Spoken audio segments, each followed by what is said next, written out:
Hello everyone, मेरा नाम है सौरभ और I welcome you all in my YouTube channel learning with Saurabh. चलिए, तो आज हम फिर से एक नई सीरीज़ के साथ यहाँ पर आ गए हैं। इससे पहले हम क्लास 10th के लिए लेके आए थे कंटेंट, 9th के लिए भी एक चैप्टर हमने अपलोड कर दिया है, 7th का भी हमने साइंस का एक चैप्टर अपलोड कर दिया है। साइंस के साथ साथ हम मैथ्स पे भी फोकस कर रहे हैं। स्पेशली अभी 8th क्लास की अगर मैं बात करूँ तो ये जो लेक्चर है वो 8th क्लास के लिए होगा। अब यहाँ से क्वेरी उठती है कि सर 6th के लिए भी कुछ आ रहा है क्या? हाँ, definitely, not immediately but yes, in the due course of time 6th के लिए भी चीज़ें रहेंगी। ओके, तो इसमें परेशान होने वाली बात नहीं है। आज हम क्लास 8th के मैथ्स की बात करेंगे और हमारा जो चैप्टर का नाम रहेगा वो रहेगा फैक्टराइजेशन। ठीक है, आई थिंक इसके बाद मैं एक और चैप्टर लेके आने वाला हूँ, अलजेब्रिक एक्सप्रेशन, तो वो मोस्ट प्रोबेबली कल आने का है। देखते हैं, लेट्स सी व्हाट हैपन्स। ठीक है, चलिए, तो yes, this is a one shot lecture, one shot before exam. ठीक है, तो जब भी आपका एग्ज़ाम हो, चाहे वो कोई टर्मिनल एग्ज़ाम हो या फिर वो हाफ ईयरली हो या फिर वो कोई भी टर्मिनल FA फॉर्मेटिव असेसमेंट जैसा एग्ज़ाम हो, ठीक है, अलग अलग स्कूल में अलग अलग टाइप के एग्ज़ाम्स होते हैं, तो आप जस्ट एग्ज़ाम के अगर एक दिन पहले भी देख के जाते हैं तो इट्स इनफ फॉर यू। और इसमें हम कोशिश करेंगे कि मैक्सिमम से मैक्सिमम क्वेश्चंस हम यहाँ पे सॉल्व करें, इंक्लूडिंग द एग्जांपल्स। ठीक है, और ये मेरे चैनल का नाम है लर्निंग विद सौरभ।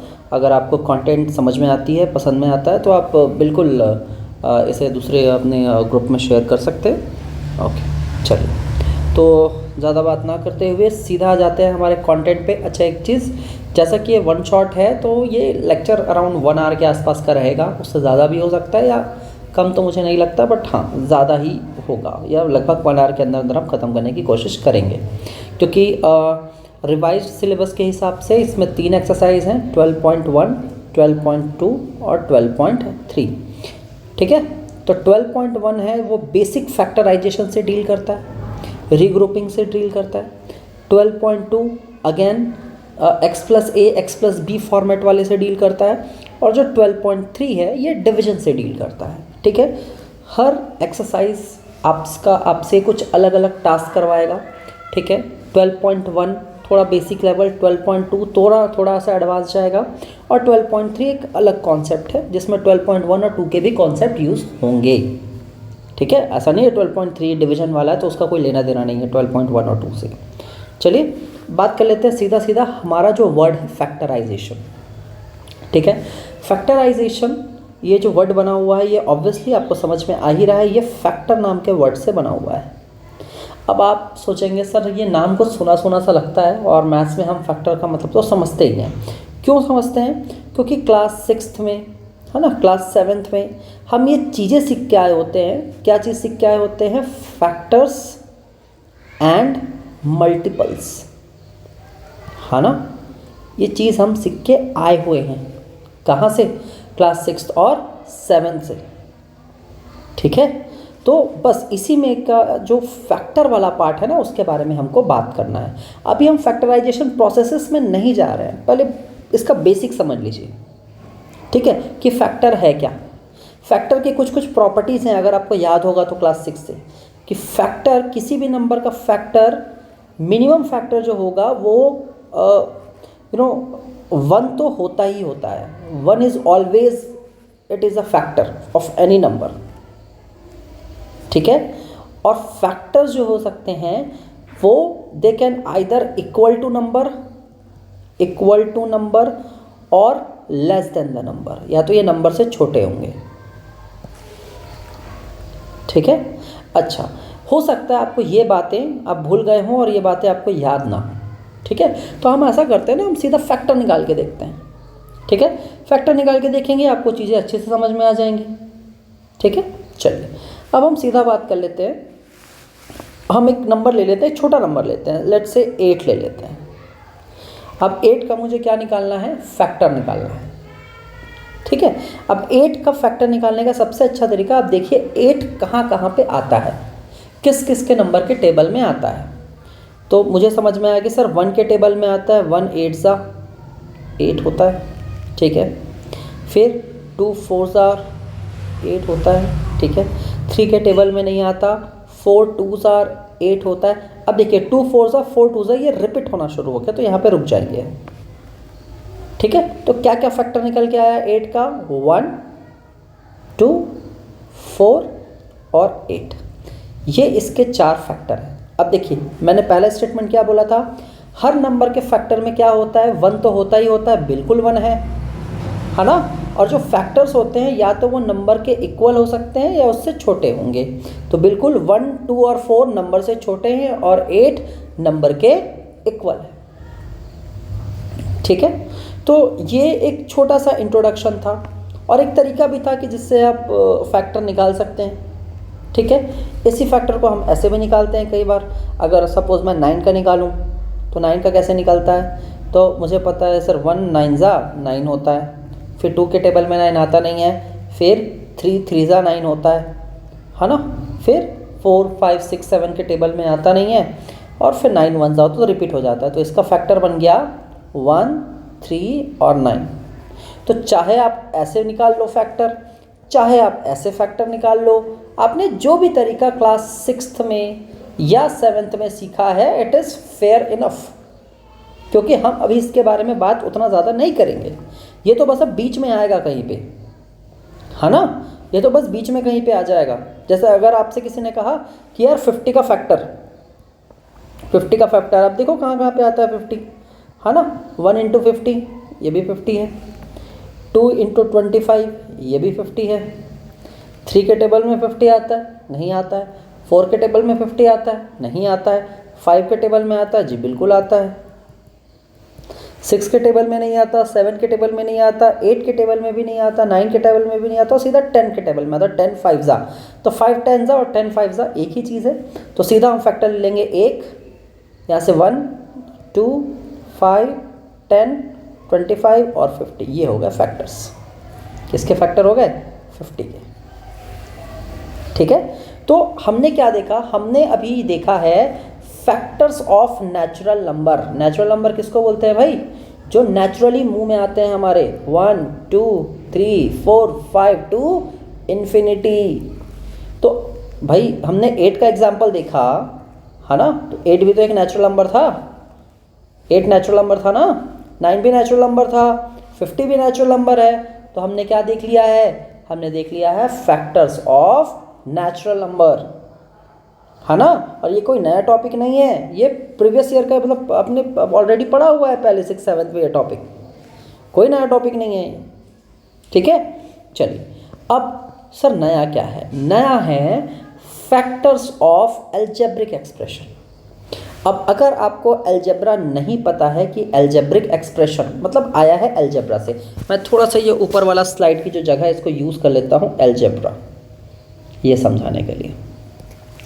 अब अलजेब्रा है क्या? अलजेब्रा एक मैथमेटिक्स का ऐसा ब्रांच है, जैसे मैथमेटिक्स में बहुत सारे ब्रांच हैं, जैसे मैथ्स के अंदर आपको पता है एक ज्योमेट्री आता है जहाँ पे हम शेप्स के बारे में बात करते हैं, एक अरिथमेटिक आता है जहाँ पे हम नंबर्स के बारे में बात करते हैं, natural number, whole number, integers, rational number, irrational number, ये सब अरिथमेटिक का पार्ट है, इक्वेशंस। ठीक, वैसे ही आता है एक अलजेब्रा। अलजेब्रा में क्या होता है, जो नंबर्स होते हैं they comes together with alphabets, alphabets के साथ आते हैं। ठीक है, ये अल्फ़ाबेट्स के साथ आते हैं। तो जैसे नंबर हो गया 2, अल्फ़ाबेट हो गया x, 2x, है ना। अब ये 2 को क्या बोलूँगा पता है? मैं 2 को मैं नंबर तो बोलूँगा, लेकिन साथ ही साथ मैं इसको बोलूँगा कांस्टेंट। क्यों इसको कांस्टेंट बोलूँगा? क्योंकि इसकी वैल्यू कभी चेंज नहीं हो सकती, 2 तो 2 ही रहेगा ना यार, है ना। x को मैं बोलूँगा वेरिएबल। क्या बोलूँगा? वेरिएबल। इसको ध्यान रखना, ये अभी टर्म यूज़ होगा आगे, है ना, बिल्कुल ध्यान रखिएगा इस चीज़ का, कांस्टेंट और वेरिएबल। अब वेरिएबल क्यों बोल रहा हूँ? जो वेरी कर सकता है, जो बदल सकता है। अब एक बात बताइए, 2x को मैं 2y बोल दिया तो क्या चला गया? कुछ नहीं गया, है ना। 2z बोल दूंगा तो क्या चला गया? कुछ नहीं गया। अगर जो आंसर आना होगा वो तो वही आएगा ना यार। मैं x को y लिख दूँ, y को z लिख दूँ, क्या फ़र्क पड़ता है ना। तो वेरिएबल उसी को बोलते हैं जहाँ पे अल्फ़ाबेट से आप कोई भी अल्फ़ाबेट ले सकते हैं, कोई एक सिंबल ले सकते हैं। ठीक है, ओके, चलिए। तो फैक्टर्स ऑफ, अगर अलजेब्रिक एक्सप्रेशन मुझे बात करनी है तो मैं ना एक अलजेब्रिक एक्सप्रेशन ले लेता हूँ से। अगर मेरे पास एक अलजेब्रिक एक्सप्रेशन है 5xy, तो इसका फैक्टर क्या होगा? अब देखो, अलजेब्रिक एक्सप्रेशन का फैक्टर निकालना सबसे इजी काम है, क्योंकि जो दिया है उसी को लिख दो, है ना। 5 okay multiply by x okay multiply by y, done. ठीक है, तो क्वेश्चन ये उठता है, सर इतना ही आसान है क्या? हाँ बिल्कुल इतना ही आसान है, और पूरा चैप्टर ही बहुत इजी पड़ेगा। ठीक है, बस एक रीग्रुपिंग वाला जो कॉन्सेप्ट है वहाँ पे बस हल्का सा ध्यान देना, उसके अलावा पूरा का पूरा चैप्टर बहुत ज़्यादा इजी है, कुछ नहीं रखा। ठीक है, अगर अच्छा सर ये तो सिंपल था, अगर कुछ ऐसा लिखा है तो 3x x+2 ऐसा कुछ लिखा है तो भाई तो भी कोई दिक्कत नहीं है ना। ये हो जाएगा 3 multiply by x multiply by x+2, हो गया, है ना। अच्छा सर कहीं कुछ ऐसा लिखा है तो 5x² z ऐसा लिखा है तो लिख दो 5x² है ना, x² मतलब 2 बार x है, तो x इंटू z। अब बोलोगे सर आप डॉट लगा रहे हो, कहीं पे ऐसे क्रॉस लगा देते हो, कहीं पे ऐसे डॉट लगा देते हो। अरे बेटा कुछ भी लगा सकते, कोई दिक्कत नहीं है। ठीक है, हम डॉट भी लगा सकते हैं, कोई प्रॉब्लम वाली बात नहीं है। हालांकि अगर स्कूल में आपके ये अलाउ नहीं कर रहे हैं तो कोई बात नहीं, आप ऐसे क्रॉस लगाते चलें। बट जनरली क्या होता है, आप ये क्रॉस और इस x में ना बच्चे कन्फ्यूजन ना हो जाए, कन्फ्यूजन ना क्रिएट हो जाए, इसलिए हम जनरली डॉट लगाते हुए चलते हैं। ठीक है, but that's all depends on the school, क्योंकि क्लास 8 तक स्कूल एग्ज़ाम होता है तो बहुत ज़्यादा हम इसमें इंटरफेयर नहीं कर सकते। ठीक है, चलिए। अच्छा सर अगर कुछ ऐसा दे दें तो 50y³ इंटू x², बिल्कुल आ सकता है ऐसा क्वेश्चन। तो 50 मतलब क्या, 50 के फैक्टर पता है ना आपको? नहीं पता तो साइड में 2 मिनट कर लीजिए, है ना। 50 इंटू 1 ये भी 50, 2 इंटू 25 ये भी 50, ठीक है, 5 इंटू 10 ये भी 50 हो गया। उसके बाद 10 इंटू 5 आ जाता है, तो क्या हो जाएगा ये हो जाएगा 1 इंटू 2 इंटू, ठीक है। अच्छा एक चीज़ और, ये तो हुआ इसके फैक्टर्स, ठीक है, ये तो हो गया इसके फैक्टर्स। 50 को हम और कैसे लिख सकते हैं? 50 को लिखने के लिए हम एक और टेक्निक का यूज़ कर सकते हैं, दैट इज़ प्राइम फैक्टराइजेशन। ये वाली चीज़ भी तो याद होगी आपको, प्राइम फैक्टराइजेशन, है ना। 50 क्या हो जाएगा 2 25, 5 5 जा 5 1 जा, है ना। तो 50 को क्या लिख सकता हूँ मैं? 2 इंटू 5 इंटू 5, y³ है तो y को 3 बार लिख देता हूँ और x 2 बार है। ठीक है, ये हो गया फैक्टराइजेशन ऑफ अलजेब्रिक एक्सप्रेशन। ठीक है, तो आई होप यहाँ तक कोई प्रॉब्लम नहीं जा रही होगी, यहाँ तक चीज़ें स्मूथली जाएगी। हमने 2 चीज़ें सीखी हैं। हमने सीखा है कि भाई फैक्टराइजेशन एक नेचुरल नंबर का कैसे होता है, और हमने सीख लिया कि फैक्टराइजेशन अलजेब्रा का कैसे होता है। ठीक है, और लास्ट का ये जो क्वेश्चन था ना 50 ये वाला, इसमें देखिए हमने नेचुरल नंबर और अलजेब्रा दोनों का कॉन्सेप्ट को एक साथ समझा और बनाया। ठीक है, और मुझे नहीं लगता इसको बनाने में किसी को कोई दिक्कत आई होगी, है ना भाई। चलिए अब हम बात कर लेते हैं फैक्टराइजेशन वर्ड का। फैक्टराइजेशन इज़ अ प्रोसेस, एक प्रोसेस है, ठीक है। और ये प्रोसेस किससे रिलेटेड है? फैक्टर से रिलेटेड है, फैक्टर्स से। इसीलिए तो पहले फैक्टर्स पढ़ लिया, है ना। तो फैक्टराइजेशन में हो क्या रहा है? फैक्टराइजेशन होता क्या? इट इज़ अ प्रोसेस कि मेरे पास अगर कोई एक्सप्रेशन है, तो मैं उसको उसके प्रोडक्ट्स ऑफ फैक्टर्स के फॉर्म में लिख दूँ, दैट इज़ फैक्टराइजेशन, है ना। अब एक बात बताइए, ये 50y³ x² वाला जो एग्जांपल था, मैंने क्या किया? ये फैक्टर है ना, ये तो सारे फैक्टर हैं।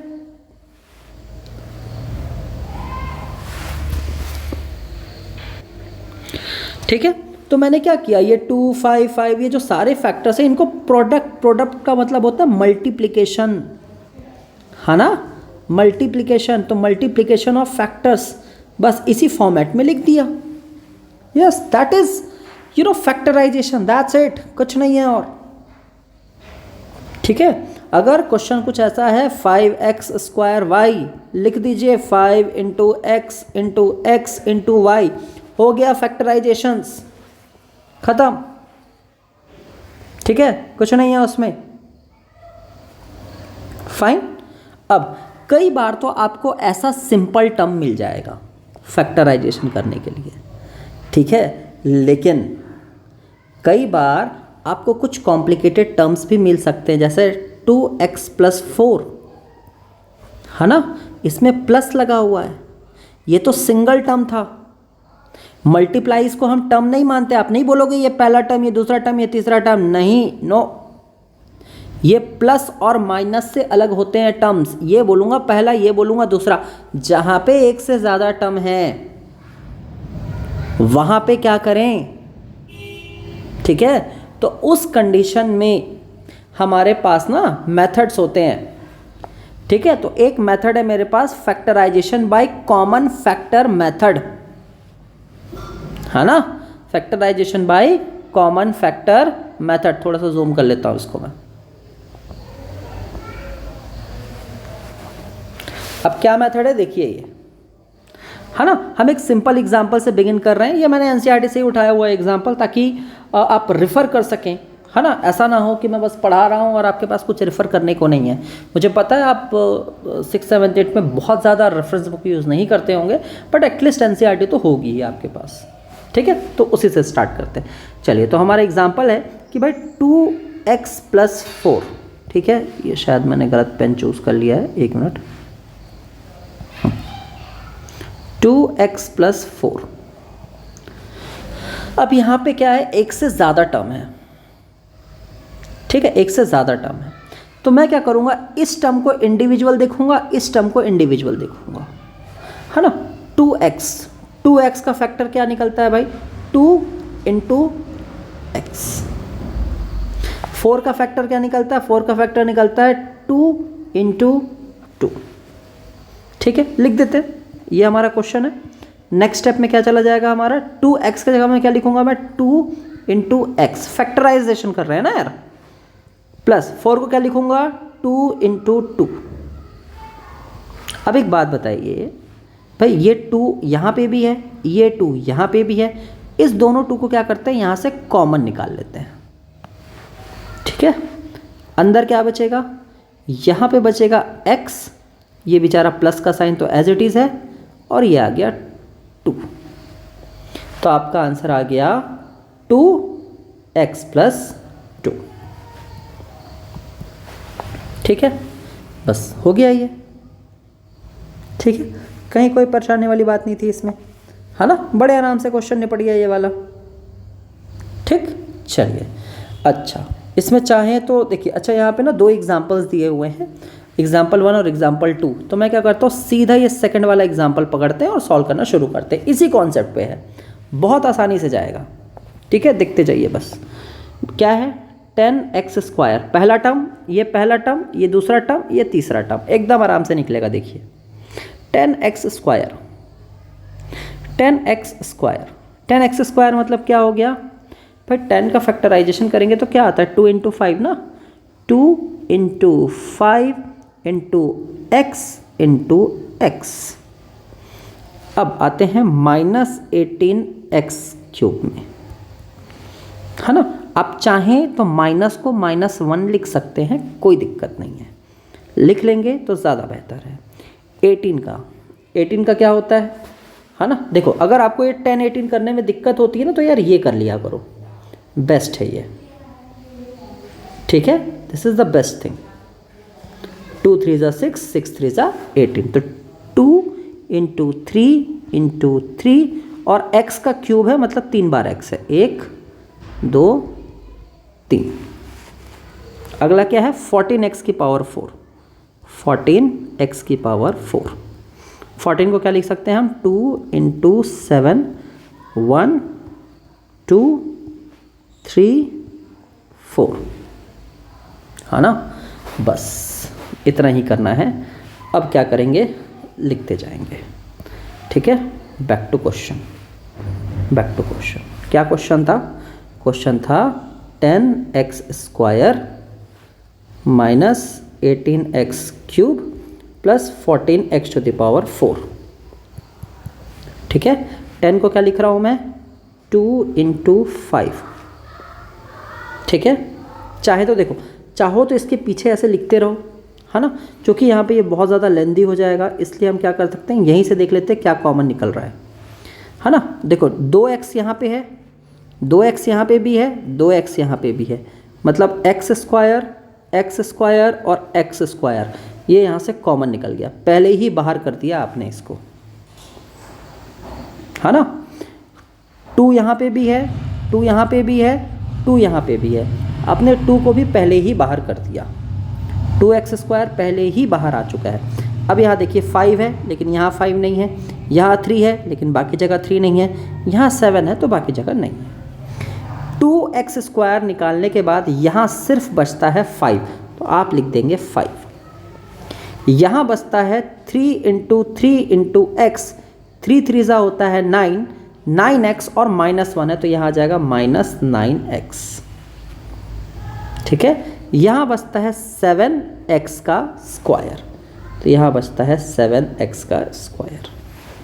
ठीक है, तो ये आपका आ जाएगा फाइनल आंसर 2x²।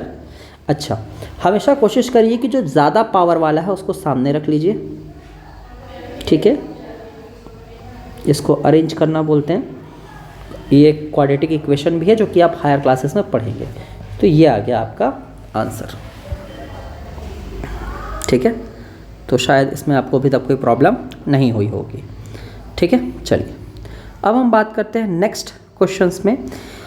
अब ज़रूरी नहीं है, देखिए यहाँ पे क्या कॉमन निकला है ना, हमारे जो स्टेप का नाम ही था कॉमन फैक्टर मेथड, मतलब सब में कुछ कॉमन होना चाहिए ना।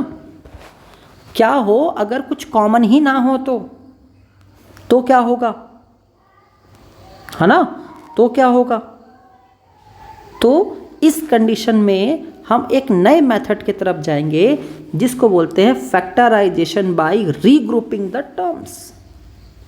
यस, ठीक है, जिसको हम बोलेंगे factorisation by regrouping the terms. ठीक है, अब क्वेश्चन ये निकल के आता है कि सर रीग्रुपिंग और टर्म्स में क्या रहता है। तो देखिए मोस्ट ऑफ द टाइम आपको यहाँ पे क्या मिलेंगे, 4 टर्म्स तो मिलेंगे ही मिलेंगे, 4 टर्म्स मिलेंगे। एक तो इसकी पहचान ये है, दूसरी पहचान यह है कि यहाँ पे 2 वेरिएबल मिलेंगे, मतलब आपको सिर्फ x नहीं दिखेगा, x के साथ y भी दिख सकता है, a के साथ b भी दिख सकता है, c भी दिख सकता है। ठीक है, तो आपको 2 वेरिएबल तो मिलेंगे ही मिलेंगे। यहाँ पे देखिए सिर्फ x का क्वेश्चन था, ठीक है, यहाँ पे देखिए सिर्फ x में था क्वेश्चन और कॉमन फैक्टर था। अगर रीग्रुपिंग ऑफ टर्म्स में अगर कब लगता है ये मेथड, जब where there is a no common factor, जहां पे कुछ कॉमन निकलने के लिए ना रहे, आपको 4 टर्म्स दिख रहे हों और आपको एक से ज़्यादा वेरिएबल दिखे। अब क्या है कंडीशन, क्वेश्चन लिखता हूं, फटाक से समझ में आ जाएगा। क्वेश्चन है 2xy plus 2y plus 3x plus 3। सबसे पहला काम, क्या कोई यहाँ पे कॉमन निकल रहा है? ठीक है, 2xy 2y 3x प्लस 3 ना, x कॉमन निकल रहा है क्योंकि x यहाँ नहीं है लास्ट टर्म में, y भी कॉमन नहीं निकल रहा है, लास्ट के 2 टर्म में y नहीं है, 2 कॉमन नहीं निकल रहा है, 3 भी कॉमन नहीं निकल रहा है। तो देखिए कॉमन टर्म्स वाला काम खत्म। क्या 4 टर्म्स दिए हैं? बिल्कुल 4 टर्म्स दिए हैं, ये कंडीशन सेटिस्फाई हो गई, नो कॉमन वाला टर्म भी सेटिस्फाई हो गया और एक से ज़्यादा वेरिएबल एक्स वाई ये वाला टर्म भी सेटिस्फाई हो गया, है ना। अब आते हैं कि भाई रीग्रुपिंग है क्या। तो रीग्रुपिंग में हम क्या करते हैं, हम ना 2-2 के ग्रुप बनाते हैं। हम इन दोनों का ग्रुप बना दिए और इन दोनों का ग्रुप बना दिए। अब सबसे पहले देखेंगे कि ये जो पहला ग्रुप हमने बनाया है ना, क्या इसमें से कुछ कॉमन निकल रहा है?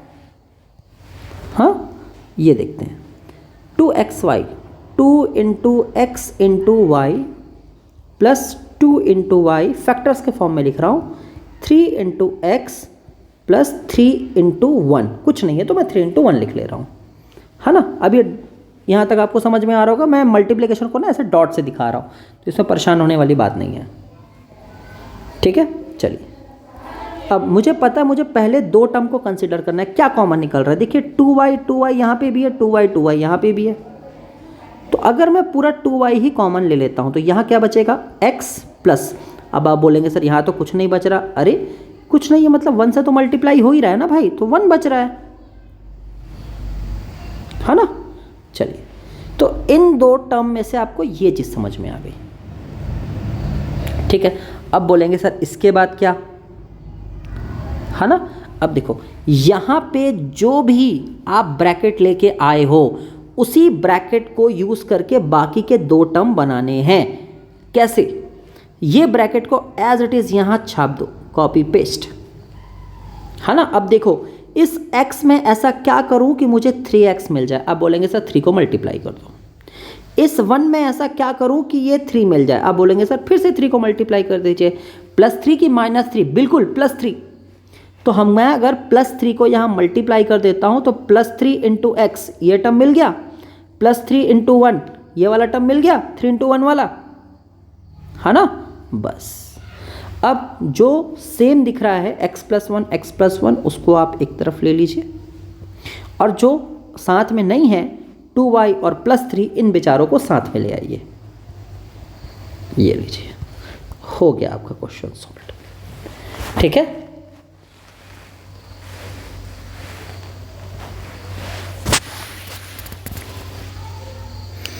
तो ये एक आई होप आपको ये चीज़ समझ में आई होगी, ठीक है। ये इसीलिए मैंने बोला था कि रीग्रुपिंग ऑफ टर्म्स को ना थोड़ा सा ध्यान देने की ज़रूरत है। ओके, चलिए अब आपके लिए ना एक क्वेश्चन है यहाँ पे, एग्जाम्पल नंबर 3, ठीक है। कोशिश करते हैं एग्जाम्पल नंबर 3 को बनाने की। क्या है, तो सबसे पहले देखिए 6xy - 4y + 6 - 9x। अच्छा, मैंने हमेशा बोला है कि जो नंबर जो खाली बचा रहता है ना उसको लास्ट में लिख लिया करो। थोड़ा सा मैं रीअरेंज कर लेता हूँ, 6xy - 4y - 9x + 6 लिख लेते हैं इसको, ठीक है। अब सबसे पहला कंडीशन क्या था, ये देखना कि क्या कोई कॉमन फैक्टर है, क्या कोई कॉमन फैक्टर है क्या। 6 नहीं है, x भी नहीं है सब में, y भी सब में नहीं है, नहीं है। क्या 4 टर्म्स हैं, हाँ 4 टर्म वाला सिस्टम है ये, बहुत बढ़िया, ठीक है। अब देखिए x और y दो यहाँ पे क्या दिख रहे हैं, बहुत बढ़िया, वेरिएबल दिख रहे हैं, गुड, ठीक है। तो x और y जो है दो वेरिएबल, मतलब सारे कंडीशन जो है वो सेटिस्फाई हो रहे हैं। सब यही इशारा दे रहे हैं कि सर चले जाइए रीग्रुपिंग के साथ, काम हो जाएगा। चलिए बिल्कुल जैसा आप लोग बोल रहे हैं रीग्रुपिंग के साथ चलते हैं। अब इसको मैं यहाँ से डिवाइड कर लेता हूँ क्योंकि शायद यहाँ स्पेस कम पड़ेगा हमको। अब देखिए 6xy - 4y इन दोनों का बनेगा एक ग्रुप, इसका और इसका, इसका और इसका, इन दोनों का एक ग्रुप बनेगा, ठीक है। अब इन दोनों को थोड़ा सा फैक्टराइज करते हैं, ठीक है। 6 को क्या लिख सकता हूँ, 2 × 3 × x × y, है ना।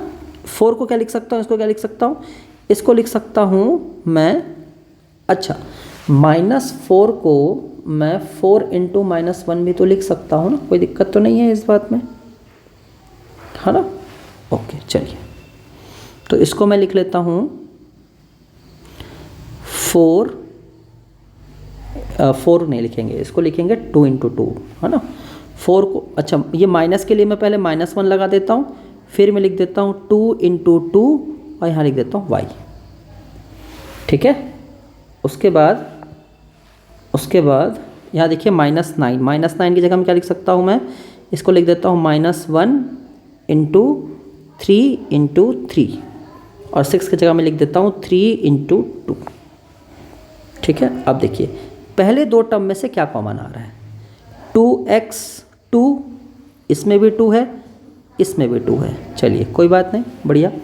यहाँ भी y है, यहाँ भी y है, बहुत बढ़िया, ये कॉमन आ रहा है, बिल्कुल कॉमन आ रहा है। ले लीजिए 2y को कॉमन, ठीक है।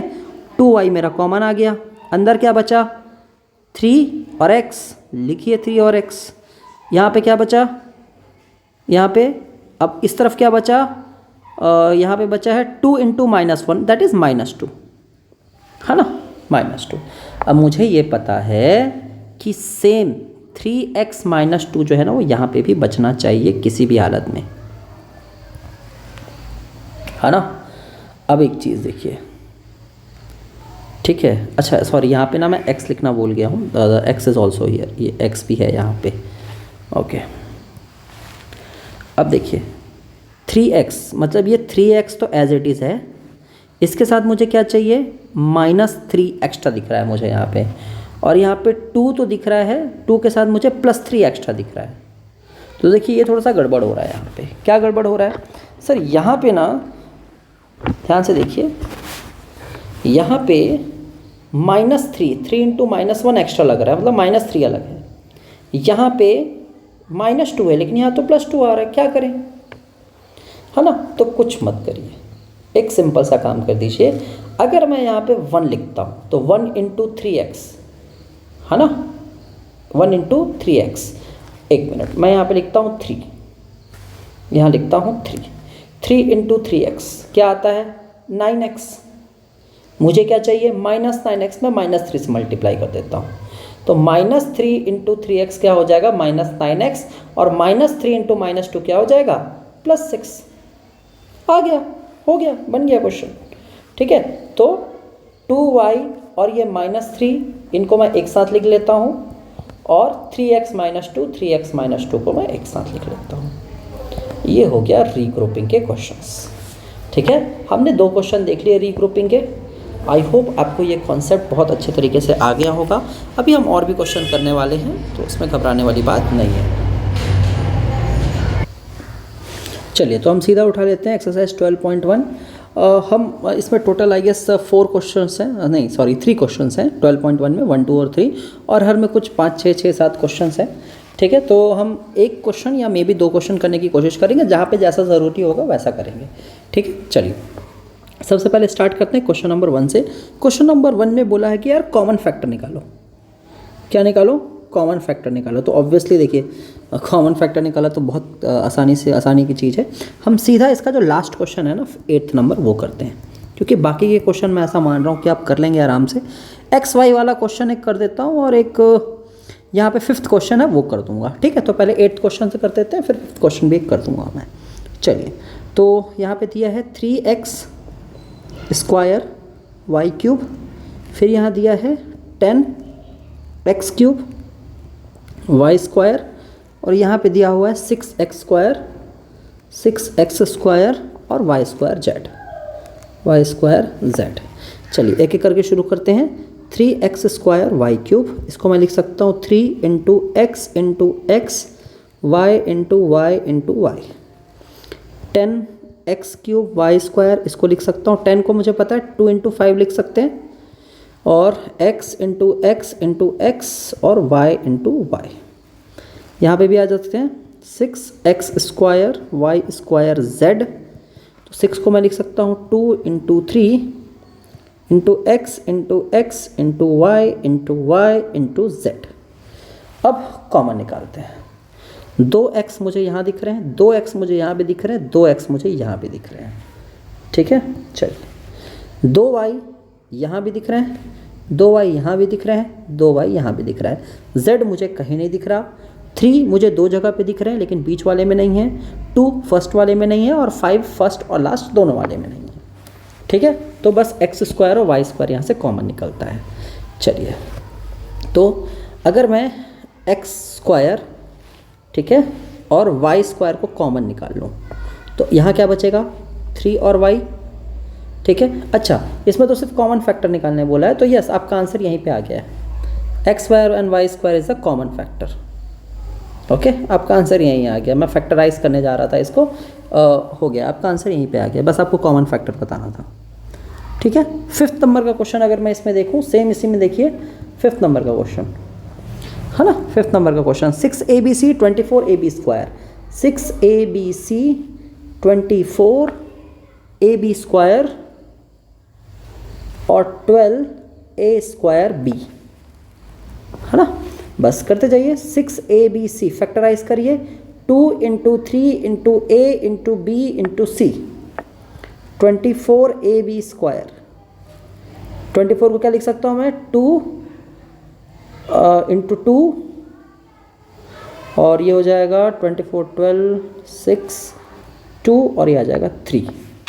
ठीक है, 2 2 ज़ा 4, 4 2 ज़ा 8, और ये हो जाएगा, तो ये उसके बाद आ जाएगा आपका A into B into B. ठीक है, और नेक्स्ट हम देखेंगे 12AB square, sorry 12A square भी। 12 का आ जाएगा, ये हो जाएगा 2 इंटू 2 इंटू 3, और A इंटू बी, है ना। यहाँ मल्टीप्लिकेशन लगा सकते हैं, क्यों? क्योंकि ABC वाला क्वेश्चन है, XY वाला रहता है तो कन्फ्यूजन रहता है ना। चलिए कॉमन फैक्टर निकाल लेते हैं। तो देखिए 2 तीनों जगह पे है, हाँ बिल्कुल तीनों जगह पे, एक बार तीनों जगह पे है। एक से ज़्यादा बार भी है, लेकिन एक बार तो कॉमन है। 3, यहाँ भी 3 है, यहाँ भी 3 है, यहाँ भी एक बार 3 है, यहाँ एक बार A है, यहाँ पे भी एक बार A है, और मिनिमम यहाँ पे भी एक बार A है, यहाँ पे भी B है, यहाँ पे भी B है, और यहाँ पे भी B है। ठीक है, और C फर्स्ट वाले में है लेकिन सेकंड दोनों में नहीं है। तो क्या क्या कॉमन निकल गया, एक बार 2, एक बार 3, एक बार A और एक बार B, तो दैट इज 6AB। ठीक है, ये कॉमन है मेरा, दिस इज द आंसर। तो आई होप आपको 12.1 का क्वेश्चन नंबर 1 समझ में आया होगा। बाकी के क्वेश्चन आप प्रैक्टिस करिए। नहीं समझ में आ रहा है, कोई क्वेश्चन नहीं बन रहा है, बिल्कुल कमेंट बॉक्स में उसको करिए। मैं या तो आपको उसको पर्सनली भेज सकता हूँ या शॉर्ट्स में अपलोड कर सकता हूँ। ठीक है, तो आई ट्राई माई बेस्ट कि आपके डाउट्स जो हैं वो क्लियर कर पाऊँ। चलिए अब आ जाते हैं हम क्वेश्चन नंबर 2 पे। ठीक है, यहीं पे देख लेते हैं हम क्वेश्चन नंबर 2, जगह बचा हुआ है हमारा। 7x minus 42। ठीक है, क्या करना है हमको, फैक्टराइज करना है ना। तो फैक्टराइज करने के लिए यहाँ पे भी ना मैं 2-3 क्वेश्चंस उठा लेता हूँ, जिसको मैं कर देता हूँ। एक मैं सबसे इजी क्वेश्चन उठा लेता हूँ, दैट इज़ थर्ड क्वेश्चन ले लेते हैं। एक थर्ड क्वेश्चन ले लेते हैं, बहुत ही ईजी है। क्या है, 7a square plus 14a, 7a square plus 14a। ठीक है, अब आपको फैक्टराइज करना आता है। ठीक है, आप चाहे तो ऐसा कर सकते हैं, 7a स्क्वायर को भाई 7 इंटू a, या 14a को आप लिख रहे हैं 2 इंटू 7 इंटू a, चाहे तो आप ऐसा लिख लीजिए। अब डायरेक्ट करने की स्थिति में आइए। ठीक है, 7 into a plus 2 into 7 into a, है ना। क्या कॉमन निकल रहा है, देखिए ये आपने करा लिया। कॉमन फैक्टर क्या निकल रहा है, ये कौन सा क्वेश्चन है, ये वो क्वेश्चन है जहाँ पे आपको फैक्टराइजेशन करना है। ठीक है, आपको क्या करना है, फैक्टराइजेशन करना है, but by which method, common factor method. पहला मेथड है, कॉमन निकल रहा है ना। मैंने क्या बोला था, कब कॉमन फैक्टर मेथड लगता है, जब कुछ कॉमन निकले। कुछ कॉमन नहीं निकल रहा होता तो रीग्रुपिंग में जाते। समझ रहे हो बात को। चलिए 7 कॉमन है, a 7 कॉमन निकल गया, a और a भी कॉमन है, तो 7a कॉमन निकल गया। यहाँ पे बचता है a और यहाँ पे बचता है 2, a प्लस 2। ठीक है, तो ये भाई आ गया हमारा पहले का आंसर, थर्ड क्वेश्चन का आंसर, सॉरी। ठीक है, अब सीधा हम आ जाते हैं क्वेश्चन नंबर 7 में आ जाता हूँ। ठीक है, सीधा आ जाता हूँ क्वेश्चन नंबर 7 में। ठीक है, 7 क्या बोलता है, 10a स्क्वायर माइनस ये a है, माइनस 15b स्क्वायर और प्लस 20c स्क्वायर। ठीक है, चलिए 10 को क्या लिख सकते हैं हम, 10 को लिख सकते हैं 2 इंटू 5 इंटू a, है ना, माइनस 15 को माइनस के लिए आप -1 लगाना चाहें लगा सकते हैं, नहीं लगाना चाहें that is up to you. ठीक है, 15 को मैं लिख सकता हूँ डायरेक्टली 3 इंटू 5 इंटू b, और 20 को मैं लिखूँगा 2 इंटू 5 इंटू c। ये कहाँ से आ रहा है ना, आप लोग देखिए, ये वाला जो मेथड था ना, 2 10 फिर 2 5 प्लस 5, ये वाला प्राइम फैक्टराइजेशन यहाँ से आ रहा है ये। ठीक है, चलिए a 2 बार यहाँ पे है, यहाँ पे a नहीं है, यहाँ पे भी a नहीं है। b यहाँ पे 2 बार है, यहाँ पे नहीं है। c यहाँ पे 2 बार है। देखिए A square B square C square कहीं पे कॉमन नहीं है, ठीक है। अब देखिए 2 कॉमन नहीं है, 5 यहाँ पे भी है, यहाँ पे भी है, यहाँ पे भी है, तो सिर्फ और सिर्फ पता है कि यहाँ पे 5 कॉमन है। अंदर क्या बचेगा 2 into a that is 2a square, यहाँ बचेगा 3b into b that is -3b square, और यहाँ बचेगा 2 2 ज़ा 4 c स्क्वायर। ये हमारा हो गया आंसर, ठीक है। चलिए इसके बाद एक क्वेश्चन मैं इसमें और कर देता हूँ। कौन सा क्वेश्चन की बात जो मैं कर रहा हूँ, ये मैं बात कर रहा हूँ आपका क्वेश्चन नंबर हो गया ये 9th, ठीक है। क्वेश्चन नंबर हो गया 9th क्वेश्चन क्या है, एक्स स्क्वायर वाई जेड, ठीक है। फिर है आपका एक्स वाई स्क्वायर जेड, ठीक है। ये 2 और z एक जैसा ना लगे, इसका थोड़ा सा ध्यान आप भी रखें, मैं भी रखूँगा, ठीक है। एक्स स्क्वायर जेड और एक्स वाई जेड स्क्वायर, ठीक है। चलिए बड़ा ही आसान सा क्वेश्चन है ये, करते हैं इसको। अब यहाँ पे क्या कर सकते हैं हम, यहाँ पे क्या कर सकते हैं, अब देखिए इस क्वेश्चन में x square y z, x y square z और एक्स वाई जेड का स्क्वायर, ठीक है। लिख लेते हैं एक्स स्क्वायर मतलब x into x y into z, factorise हो गया ये। यहाँ जाइए x into y into z, ये फैक्टराइज हो गया। इसको फैक्टराइज करिए, x into y into z, है ना। अब निकालते हैं कॉमन फैक्टर। यहाँ पे x, y और z एक एक बार है ना। यहाँ पे भी देखिए x, y, z एक एक बार तीनों हैं, बस तीनों कॉमन निकाल लीजिए। x, y और z कॉमन निकल जाएगा, तो यहाँ क्या बचेगा, ये बचेगा x प्लस यहाँ क्या बचेगा y प्लस यहाँ क्या बचेगा z। आ गया आपका आंसर, ठीक है। बड़ा ही आसान क्वेश्चन था। क्वेश्चन देखने में लग सकता है कि हाँ थोड़ा सा टिपिकल है, बट क्वेश्चन बिल्कुल टिपिकल नहीं है, एटलीस्ट 12.1 के तो बिल्कुल भी नहीं है, ठीक है। चलिए नेक्स्ट हम स्टार्ट करते हैं हमारा जो क्वेश्चन नंबर 3 है वहाँ पे चलते हैं और देखते हैं किस तरीके से क्वेश्चन जो हैं वो सॉल्व होंगे। यहाँ पे टोटल 5 क्वेश्चंस दिए हुए हैं, ठीक है। इसमें से मैं क्वेश्चन नंबर 3 उठा लेता हूँ और क्वेश्चन नंबर 4 उठा लेता हूँ, नहीं सॉरी 2nd और 4th, ठीक है। क्वेश्चन नंबर 2nd और क्वेश्चन नंबर 4 उठा लेते हैं, ठीक है। चलिए तो क्वेश्चन नंबर 2nd में आ जाते हैं। क्या है क्वेश्चन नंबर 2nd, अच्छा 2nd और 4th लगभग एक जैसा ही लग रहा है, 2nd और 5th उठा लेंगे। 2nd है 15xy और इसके साथ है -6x प्लस 5y -2। अब देखिए मैंने कब बोला था कि आपको रीग्रुपिंग यूज़ करना है। सबसे पहले 4 टर्म है, हाँ सर बिल्कुल है। 2 वेरिएबल हैं x y, बिल्कुल हैं। और सर क्या कुछ कॉमन लेते बन रहा है, नहीं बन रहा है, क्योंकि लास्ट में 2 अकेला है बेचारा, है ना। तो बिल्कुल कुछ कॉमन लेते नहीं बन रहा है। बिल्कुल आप क्या करेंगे, 2 का ग्रुप बनाएंगे, इन दोनों का ग्रुप बनाएंगे, इन दोनों का ग्रुप बनाएंगे, ठीक है। चलिए शुरू हो जाते हैं। 15 को लिख सकते हैं हम 3 × 5 × x × y, है ना। -6 × y को क्या लिखेंगे, 2 × 3 × x प्लस 5x को 5 × x और -2 तो -2 ही है, ठीक है। चलिए क्या कॉमन आ रहा है, देखिए यहाँ पे 3 है, यहाँ पे भी 3 है, यहाँ पे एक x है, यहाँ पे भी x है, तो मैं 3x को मुझे बाहर आता हुआ दिख रहा है, ठीक है। 3x बाहर आ गया, अंदर क्या क्या बचा, अंदर बचा 5 और y, यहाँ हो गया 5y, ठीक है। चलिए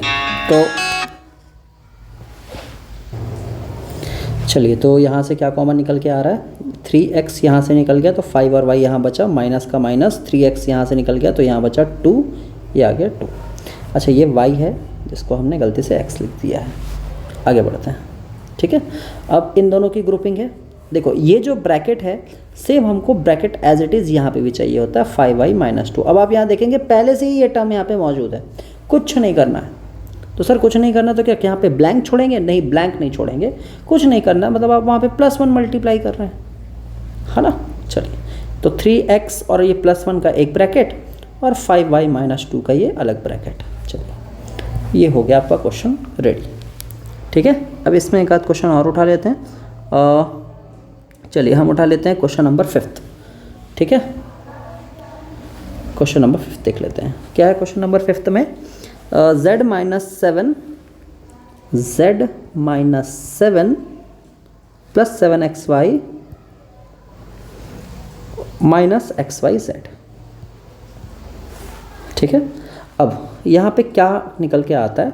सबसे पहले तो मैंने देखिए बोला था आपको कि आप ना इसको जमाने की कोशिश करें। किस तरीके से जमेगा कि सबसे ज़्यादा टर्म वाले को ना सामने ले आते हैं, -xyz, फिर 7xy, फिर ले आते हैं z और फिर ले आते हैं -7, है ना। अब देखिए क्या कॉमन निकल के आ रहा है, xy कॉमन है, कॉमन निकाल लेते हैं। यहाँ बचेगा -z + 7। ठीक है, और यहाँ देखिए क्या है, z - 7। जब भी ऐसी स्थिति हो, है ना, -z + 7 + z - 7, ऐसे उल्टी वाली स्थिति हो ना, तो आप क्या करें, मैंने तो बोला इस ब्रैकेट को एज इट इज़ लिखना है, आप इस ब्रैकेट को एज इट इज़ ही लिखें, है ना। और जब भी ऐसा उल्टा वाला स्थिति रहे, आप सामने यहाँ -1 लगा दीजिए। ठीक है, आपका आंसर आ जाएगा xy - 1। अब करके देख लीजिए, -1 × -z + z आ गया, +1 × -7 -7 आ गया, है ना, -z + 7। चलिए, तो ये भी आपका क्वेश्चन बन गया है।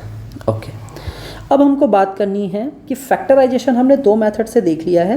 पहला मेथड जो था आपका कॉमन फैक्टर निकालने वाला था, दूसरा जो था वो रीग्रुपिंग वाला था। अब जो तीसरा हमारा मेथड रहेगा वो रहेगा बाय यूजिंग आइडेंटिटी। तो हमने 3 आइडेंटिटी सीखनी है। पहली आइडेंटिटी होती है a + b का होल स्क्वायर। a के जगह पे कोई भी नंबर आ सकता है, b के जगह पे कोई भी नंबर आ सकता है, उन दोनों को प्लस करके उनका होल स्क्वायर, तो ये बनता है a का होल स्क्वायर + 2ab + b का होल स्क्वायर। ये होती है मेरी पहली आइडेंटिटी। ठीक है, फिर a - b का होल स्क्वायर, a स्क्वायर। अब देखिए ये प्लस माइनस हो गया, बस इतना ही तो डिफरेंस आया है ना। तो हम क्या करेंगे, बस यहाँ पे माइनस कर देंगे, +b square as it is same रहेगा। बीच वाले टर्म बीच में यहाँ माइनस है, यहाँ भी बीच में माइनस कर दिए, ख़त्म हो गई बात।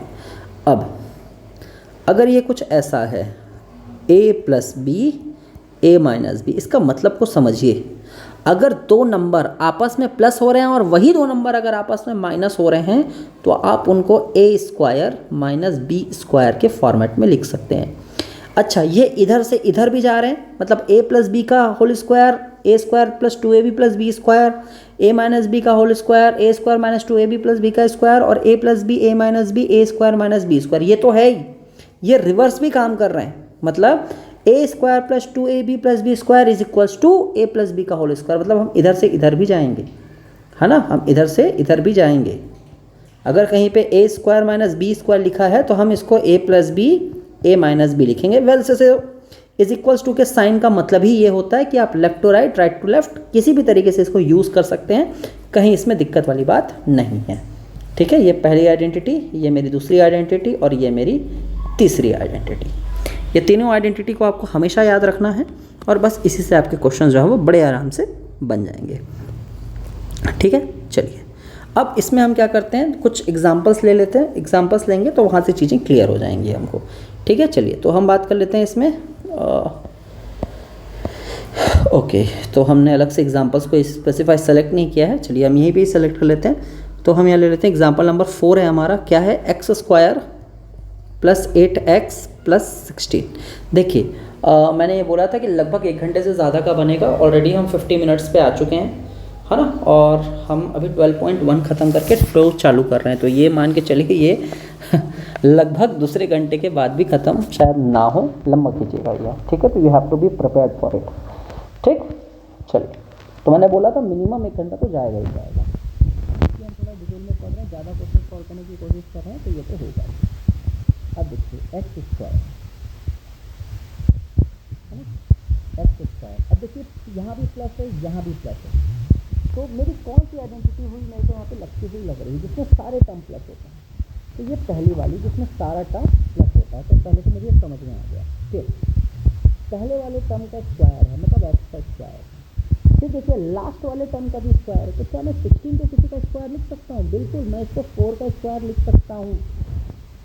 मतलब ए के जगह में मेरा आ रहा है एक्स और बी के जगह में मेरा आ रहा है 4। तभी तो ए का स्क्वायर मतलब एक्स का स्क्वायर, ये बी का स्क्वायर मतलब 4 का स्क्वायर मतलब 16, है ना।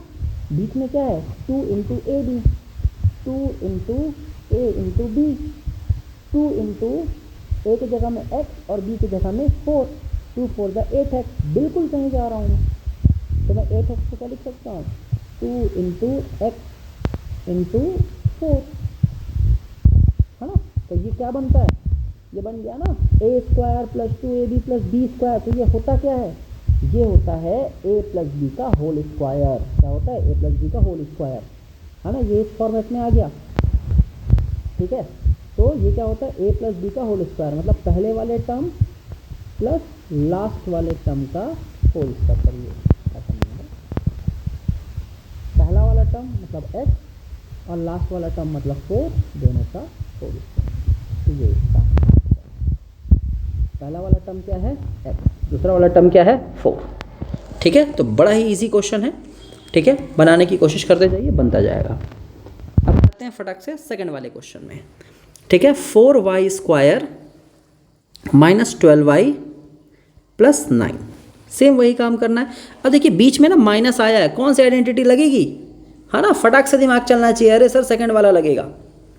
ओके चलिए, तो लेकिन एक चीज़ देखिए, यहाँ पे एक ही नंबर था और उसका स्क्वायर था। यहाँ पे 2 नंबर है 4 और y, लेकिन स्क्वायर सिर्फ y के ऊपर है। तो सर क्या ये एक्सेप्टेबल है? नहीं। पहला नंबर जो भी रहेगा, a बस x रहे, है ना, या 2x रहे, जो भी रहे, पूरे का होल स्क्वायर होना चाहिए। ये a, है ना, मतलब पूरा सब नंबर होना चाहिए, होल नंबर वहाँ होना चाहिए। तो 4y स्क्वायर को सर मैं पूरे का स्क्वायर कैसे लगाऊं? तो 4y स्क्वायर को मैं लिख सकता हूँ 2 इंटू वाई का होल स्क्वायर। तभी तो 2 2 ज़ा 4 और y का स्क्वायर, है ना। तो मैं इसको लिख लूँगा 2y का होल स्क्वायर और 9 को मैं लिख लूँगा 3 का स्क्वायर। ठीक है, अब देखो जम रहा है क्या, है ना। a के जगह में क्या आ गया है? 2y, b के जगह में क्या आ गया है? 3। मेरा बीच में क्या होता है? -2ab, लगा के देख लो, -2 इंटू a मतलब 2y, b मतलब 3, 2 2 ज़ा 4, 4 3 ज़ा 12, 12 y का y और माइनस का माइनस, बिल्कुल सेट हो गया है ना। तो आंसर क्या आ जाएगा?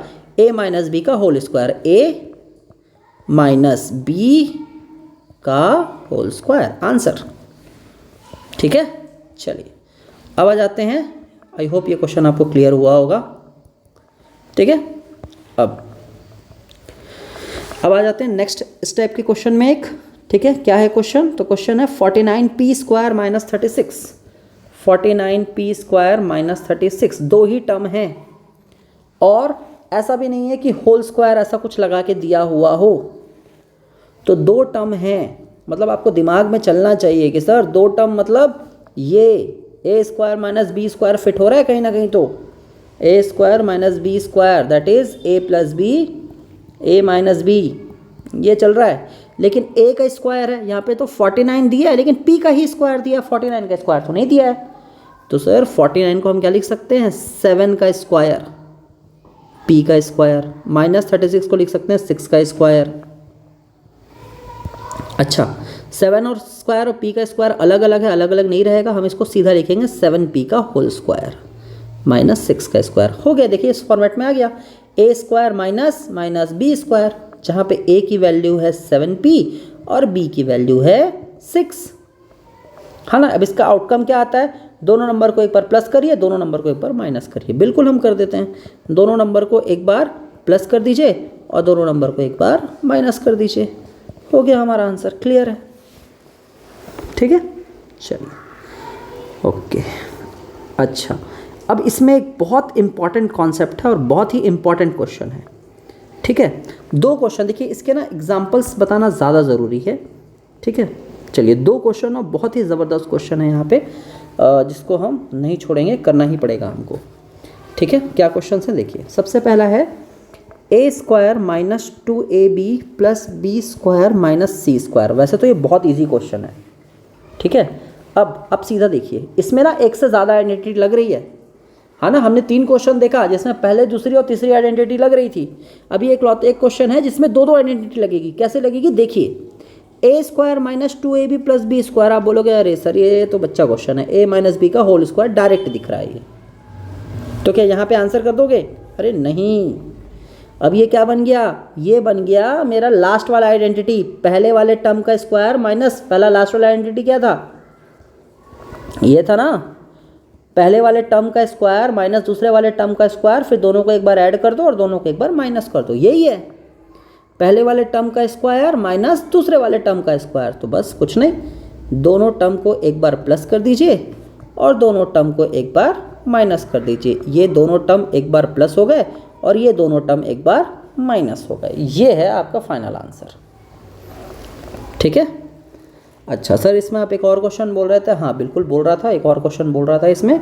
वो क्वेश्चन है आपका m to the power 4 into 256, ठीक है। अब सर स्क्वायर पढ़ें, ये पावर 4 क्या हो गया? तो भाई इसमें घबराने वाली क्या बात है? m स्क्वायर को क्या मैं ऐसा नहीं लिख सकता, m स्क्वायर का होल स्क्वायर? भैया 2 2 ज़ा 4 है ना, पढ़े हैं ना ये, है ना। x की power a power b, x की पावर a इंटू बी। अगर x स्क्वायर का होल स्क्वायर दिया हुआ है तो भाई x टू पावर 4 लिख सकता हूँ ना, तो इसको लिखने में क्या दिक्कत है ना। तो मैं सीधा m की पावर 4 को क्या लिखूंगा? m स्क्वायर का होल स्क्वायर। 256 16 का स्क्वायर होता है, ये याद रहना चाहिए भाई, है ना। अब देखिए आ गया a स्क्वायर, पहले वाले, हाँ बस ये है कि पहला वाला टर्म m स्क्वायर है, भूलिएगा मत, m मत कर दीजिएगा, ठीक है। तो पहले टर्म का स्क्वायर माइनस दूसरे टर्म का स्क्वायर, जहाँ पे पहला टर्म है m स्क्वायर और दूसरा टर्म है 16। बस दोनों को एक बार प्लस करिए और दोनों को एक बार माइनस करिए, आपका आंसर आपके हाथ में, ठीक है। चलिए अब हम पढ़ेंगे चौथा मेथड। देखिए 12.1 के लिए हमने 2 मेथड पढ़े थे, कॉमन फैक्टर वाला और आपका रीग्रुपिंग वाला। अब 12.2 के लिए भी हमको 2 चीज़ें पढ़नी हैं। एक तो फैक्टराइजेशन हमने पढ़ लिया, कौन सा वाला? आइडेंटिटी वाला। अब हमको पढ़ना है फैक्टराइजेशन जहाँ पे ये x प्लस a और x प्लस b के फॉर्म में हो। अब आप बोलेंगे सर ये किस तरीके का क्वेश्चन है? अब देखिए ये मैंने क्यों लिखा है ना, ये आपको समझ में आएगा, लेकिन अभी नहीं। इसको ना डायरेक्ट हम एक एग्जांपल से समझते हैं, ठीक है। अब एग्जांपल में क्या ले लेता हूँ? एग्जांपल में एक ले लेता हूँ x square plus 5x plus 6। अब आप बोलेंगे सर देखिए कुछ कॉमन तो नहीं निकल रहा है, ठीक है, साथ ही साथ इसमें एक ही टर्म है, कुछ कॉमन नहीं निकल रहा है, मतलब कॉमन फैक्टर नहीं लगेगा। 4 टर्म नहीं है, मतलब रीग्रुपिंग भी लगता हुआ नहीं दिख रहा है, ठीक है। हालांकि रीग्रुपिंग लगा सकते हैं बट वो और अच्छे तरीके से लगाएंगे, है ना। 4 टर्म तो है नहीं, 4 टर्म बनाएंगे इसको, देखिए कैसे बनेगा, अभी देखेंगे आप, ठीक है। आइडेंटिटी इसमें लग नहीं रही है, तो बस एक ही रास्ता बनता है रीग्रुपिंग, ठीक है। लेकिन रीग्रुपिंग करने से पहले थोड़ा सा इसमें हमको कुछ अरेंजमेंट करना पड़ेगा, ठीक है। क्या अरेंजमेंट करेंगे? तो देखिए हमको ऐसे 2 नंबर चूज करना है जिनको ऐड करने पे ये बीच वाला नंबर मिले। याद रखना इस नंबर को साइन के साथ पकड़ना, +5, ठीक है। और ऐसे 2 नंबर लेने हैं जिनको मल्टीप्लाई करने पे +6 मिले। तो आपके लिए ये क्वेश्चन बहुत आसान हो जाता है। क्यों हो जाता है? अरे सर 5 और 6 लाना है, आप सीधा सीधा 2 और 3 ले लीजिए ना। लेकिन क्या +2 और +3, याद रखिएगा इसको, ठीक है। ये बिल्कुल गड़बड़ नहीं होना चाहिए साइन में। यहाँ पे +2 और +3 मल्टीप्लाई करेंगे 6 आता है और जोड़ते हैं दोनों को तो आपका 5 आ जाता है। कोई दिक्कत की बात नहीं है, हाँ बिल्कुल नहीं है। लेकिन सॉल्व कैसे करें? सॉल्व देखो कैसे होगा। +5 को मैं क्या लिख सकता था? +5 को मैं क्या लिख रहा हूँ? 2 + 3 लिख रहा हूँ, है ना। क्यों लिख रहा हूँ भाई? क्योंकि मैंने बोला कि 5 को मुझे ऐसे 2 नंबर में चाहिए जिनको ऐड करने पे +5 आए और वही 2 नंबर को मल्टीप्लाई करने पे 6 आए। तो मेरे को मिला 2 नंबर 2 और 3, मैंने 5 को तोड़ दिया, है ना। अब बोलेंगे सर 6 को भी तोड़ना है क्या? 6 को तोड़ना चाहे तोड़ सकते हैं, नहीं तोड़ना चाहेंगे तो भी कोई दिक्कत नहीं, तोड़ ही लेते हैं। चलिए ठीक है। अच्छा यहाँ पे x लगेगा, 1 मिनट, यहाँ लगेगा x, ठीक है। चलिए अब ये x ब्रैकेट में है ना, ब्रैकेट खोलिए ना भाई, तो ये हो जाएगा 2x और फिर x मल्टीप्लाई होगा, ये हो जाएगा 3x, 2 × 3। कोई दिक्कत? अब करिए ना रीग्रुपिंग, 4 आ गए, 4 टर्म, पहले 2 टर्म का एक ग्रुप बनाइए, इन 2 टर्म का एक ग्रुप बनाइए, करिए रीग्रुपिंग। क्या कॉमन निकल रहा है? x कॉमन निकल रहा है यहाँ से, x² मतलब 2 बार x, एक x निकाल लिए तो एक x बचा, ठीक है। नहीं समझ में आया कोई बात नहीं, थोड़ा डिटेल में कर लेते हैं। x² मतलब x × x, 2x मतलब 2 × x, 3x मतलब 3 × x और 6 मतलब 2 × 3 लिख ही लिए हैं ये तो हमने, ठीक है, ये तो हमने लिख ही लिया था, ठीक है। चलिए अब x और x कॉमन आ गया, क्या बचा? x + 2, ठीक है, ये चीज़ मिल गई हमको यहाँ पे। अब मुझे क्या पता है कि सर यही सेम ब्रैकेट मुझे कॉपी पेस्ट करना है, तो देखो ना यहाँ x है, यहाँ भी x है, एक्स्ट्रा क्या है? +3 लगा दो, +3 +3 × x 3x +3 × +2 3 × 2 दैट इज 6, है ना। हो गया, बन गया क्वेश्चन। x + 2 एक ब्रैकेट और x + 3 एक ब्रैकेट, एकदम आसान सा क्वेश्चन। अब देखो फाइनल आंसर किस में आया? x + 2 x + 3, मतलब एक कोई नंबर a और एक कोई नंबर b, मतलब मैं इसको x + a और x + b, यही तो मेरा फॉर्मेट था। अब आपको शायद समझ में आया होगा कि क्यों मैंने ऐसा बोला, ठीक है। चलिए ओके, अब हम इसमें एक क्वेश्चन और ले लेते हैं, ठीक है। हम ले लेते हैं सीधा एग्जाम्पल नंबर 11, ठीक है। एग्जाम्पल नंबर 11 क्या बोलता है? एग्जाम्पल नंबर 11, z² - 4z - 12, है ना। सेम फॉर्मूला, सेम चीज़ रखनी है। मुझे 2 नंबर ऐसे चाहिए जिनको ऐड करने पे, अब देखो यहाँ पे ना इंटीजर का खेल है भाई, ऐड करने पे -4 आ जाए और 2 नंबर को मल्टीप्लाई करने पे -12 आ जाए। तो आप ना पहले मल्टीप्लाई में जाया करो।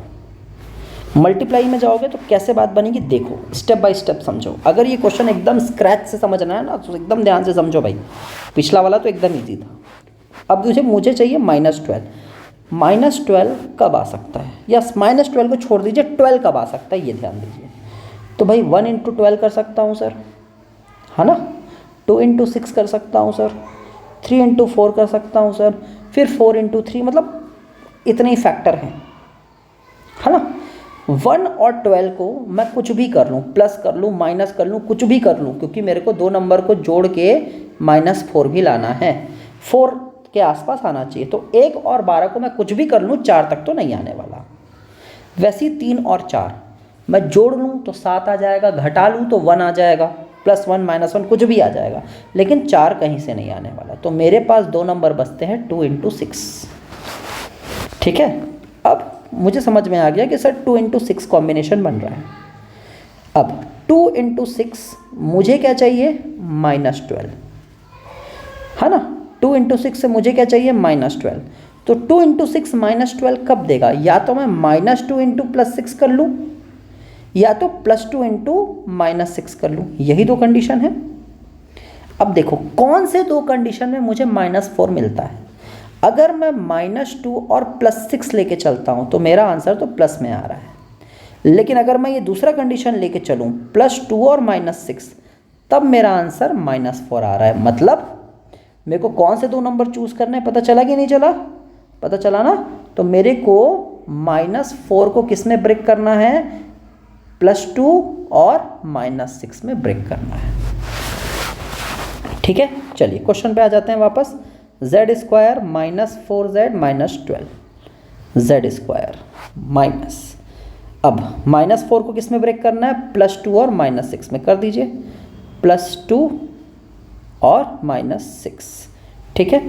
अब +2 को आप नॉर्मल 2 लिखिए, नॉर्मल 2 लिखिए। ये तो कुछ नहीं यहाँ पे है तो मुझे ने यहाँ पे प्लस लगाया हुआ है, ठीक है। चलिए, और यहाँ पे लग जाएगा आपका z और ये हो जाएगा -12, ठीक है। अब इस z को ब्रैकेट ओपन करेंगे, ये क्या हो जाएगा +2z -6z -12, ठीक है। अब रीग्रुपिंग करेंगे, यहाँ देखेंगे क्या क्या कॉमन निकल रहा है। z² मतलब 2 बार z, यहाँ पे आ जाएगा 2 × z, ये हो गया -6 × z और ये हो गया -12, ठीक है। 2 × 6 लिख सकते हैं 12 को, या 4 × 3 कुछ भी लिख सकते हैं, आपके ऊपर है, ठीक है। -12 को कुछ भी नहीं लिखेंगे, एक्चुअल में इसको -2 × 6 जो है ये यही लिख सकते हैं, ठीक है। अब क्या क्या कॉमन आ रहा है देखिए, यहाँ पे z कॉमन आ रहा है, यहाँ पे z कॉमन आ रहा है, z कॉमन ले लिए, है ना। अंदर क्या बचा z + 2, है ना, ये z ये प्लस और ये 2। सेम z + 2 को मेरे को यहाँ पे भी कॉपी पेस्ट करना होता है। अब z में मैं ऐसा क्या करूँ कि वो -6z बन जाए, सीधी सी बात दिख रही है, -6 को मल्टीप्लाई करूँगा सर, ठीक है। अच्छा, क्या -6 को 2 से मल्टीप्लाई करने पे -12 आता है? हाँ सर बिल्कुल आता है, बस हो गया काम, क्वेश्चन खत्म है। z + 2 z -6 आंसर, ठीक है। सीख गया मेथड, है ना, सीख गया मेथड, एकदम इजी, कहीं कोई टेंशन वाली बात ही नहीं है, एकदम आराम से सीख गए हो, ठीक है। चलिए अब आ जाते हैं 12.2 पे, ठीक है। चूँकि अब आइडेंटिटी वगैरह सीख गए हो तो अब सीधा आएंगे 12.2 पे। चलिए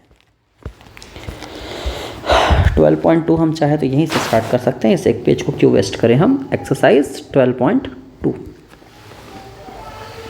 चलिए देख लेते हैं। 12.2 में एग्जाम्पल्स हम उठा लेते हैं। सबसे पहले अगर मैं उठा लूँ एग्जाम्पल नंबर 1 ले लेता हूँ, 6th ले लेता हूँ और 1 ले लेता हूँ 8th, 7th ले लेते हैं, 7th अच्छा लग रहा है, 6 और 7 2 ले लेते हैं, ठीक है। तो क्वेश्चन नंबर 1 है, क्या है क्वेश्चन नंबर 1, फैक्टराइज करने बोला है, सिंपल सा। और देख के ही आपको क्वेश्चन समझ में आ जाएगा कि ये आइडेंटिटी वाला क्वेश्चन है, क्योंकि इसमें कुछ कॉमन निकलता दिखेगा नहीं, रीग्रुपिंग जैसा कुछ होता दिखेगा नहीं, ठीक है। आपको सीधा समझ में आ जाएगा भाई ये कॉमन वाला क्वेश्चन है, सॉरी आइडेंटिटी वाला क्वेश्चन है। तो 121 b का स्क्वायर -88 bc और 16c स्क्वायर, ठीक है। चलिए 5th, आई थिंक ये 5th वाला क्वेश्चन है, नहीं ये 6th है, 6th है। चलिए तो 121 b स्क्वायर, इसको हम क्या लिख सकते हैं, इसको मैं लिख सकता हूँ 11 × b का होल स्क्वायर, क्योंकि 11 का स्क्वायर 121 होता है, मुझे पता है ना। अब लास्ट वाले में 16c का स्क्वायर, इसको मैं लिख सकता हूँ 4c का होल स्क्वायर, क्योंकि 4 का स्क्वायर 16 और c का स्क्वायर तो c का स्क्वायर, है ना। मुझे a मिल गया, मुझे b मिल गया, बीच में देखिए नेगेटिव है, मुझे समझ में आ रहा है ये a - b का होल स्क्वायर है। 2 × a क्या है मेरा 11b और b क्या है मेरा 4c, है ना, ये चल रहा है ना, a² - 2ab + b का स्क्वायर, इसी वाले फॉर्मेट में चल रहा है ना ये, है ना। तो देखिए -2 माइनस का माइनस 2 × 11 22, 22 4 88 आ गया, b × c bc ये भी आ गया। अब इसका आउटकम क्या होता है, इसका आउटकम होता है पहले वाला टर्म और लास्ट वाले टर्म दोनों को माइनस करके होल स्क्वायर, तो पहले वाला टर्म माइनस लास्ट वाला टर्म और दोनों का होल स्क्वायर, ठीक है। तो ये था हमारा क्वेश्चन नंबर 1 का 6th वाला क्वेश्चन, ठीक है।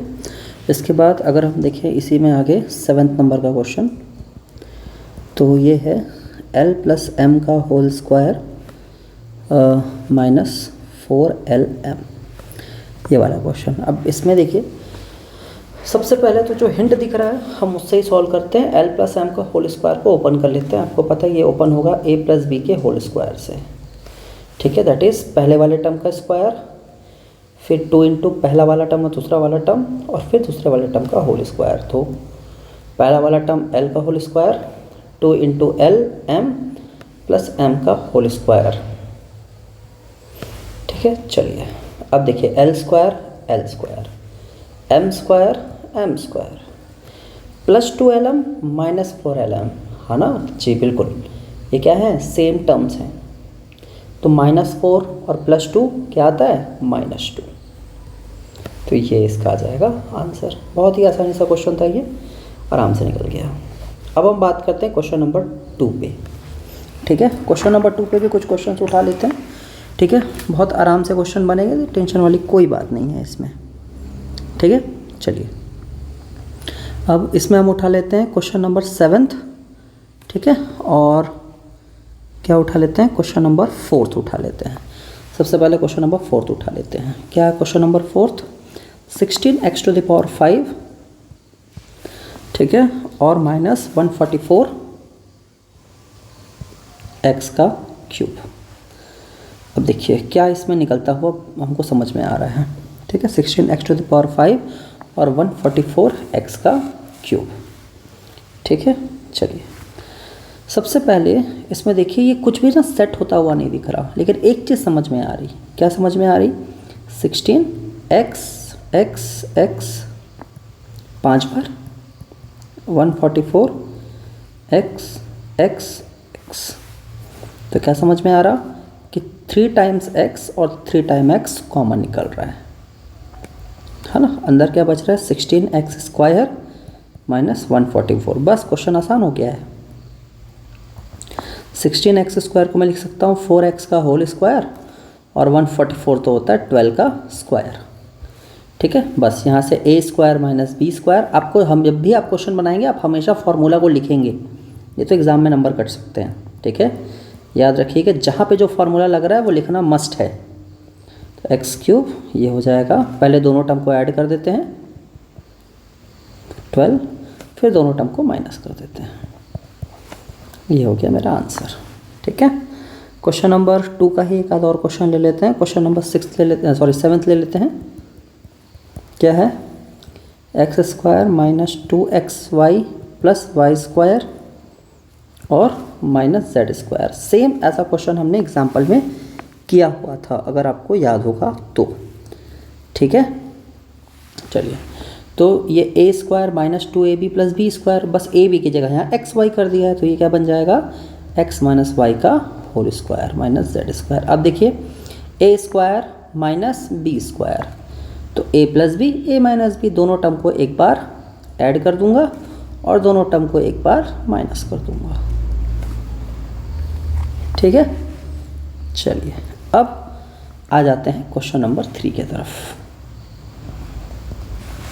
क्वेश्चन नंबर 3 की तरफ क्या बोलता है क्वेश्चन नंबर 3? क्वेश्चन नंबर 3 बोलता है हमको फैक्टराइज करने बोल रहा है, बिल्कुल। और फैक्टराइज करने के साथ साथ ये देखिए ये हमको रीग्रुपिंग करवा रहा है। ठीक है, समझिए इस बात को, रीग्रुपिंग करा रहा है। तो रीग्रुपिंग के क्वेश्चन आप पहले भी कर चुके हैं, हम सिंपल इसमें एक आध दो क्वेश्चन करेंगे और फिर आगे बढ़ जाएंगे। मैं सीधा उठा लेता हूँ क्वेश्चन नंबर हमारा 9th। ठीक है, सीधा लास्ट क्वेश्चन उठाता हूँ, क्योंकि ऐसा माना जाता है कि एनसीईआरटी के लास्ट क्वेश्चन थोड़ा सा लेवल वाले होते हैं, बट ठीक है हम उठा लेते हैं। 6xy - 4y + 6 - 9x।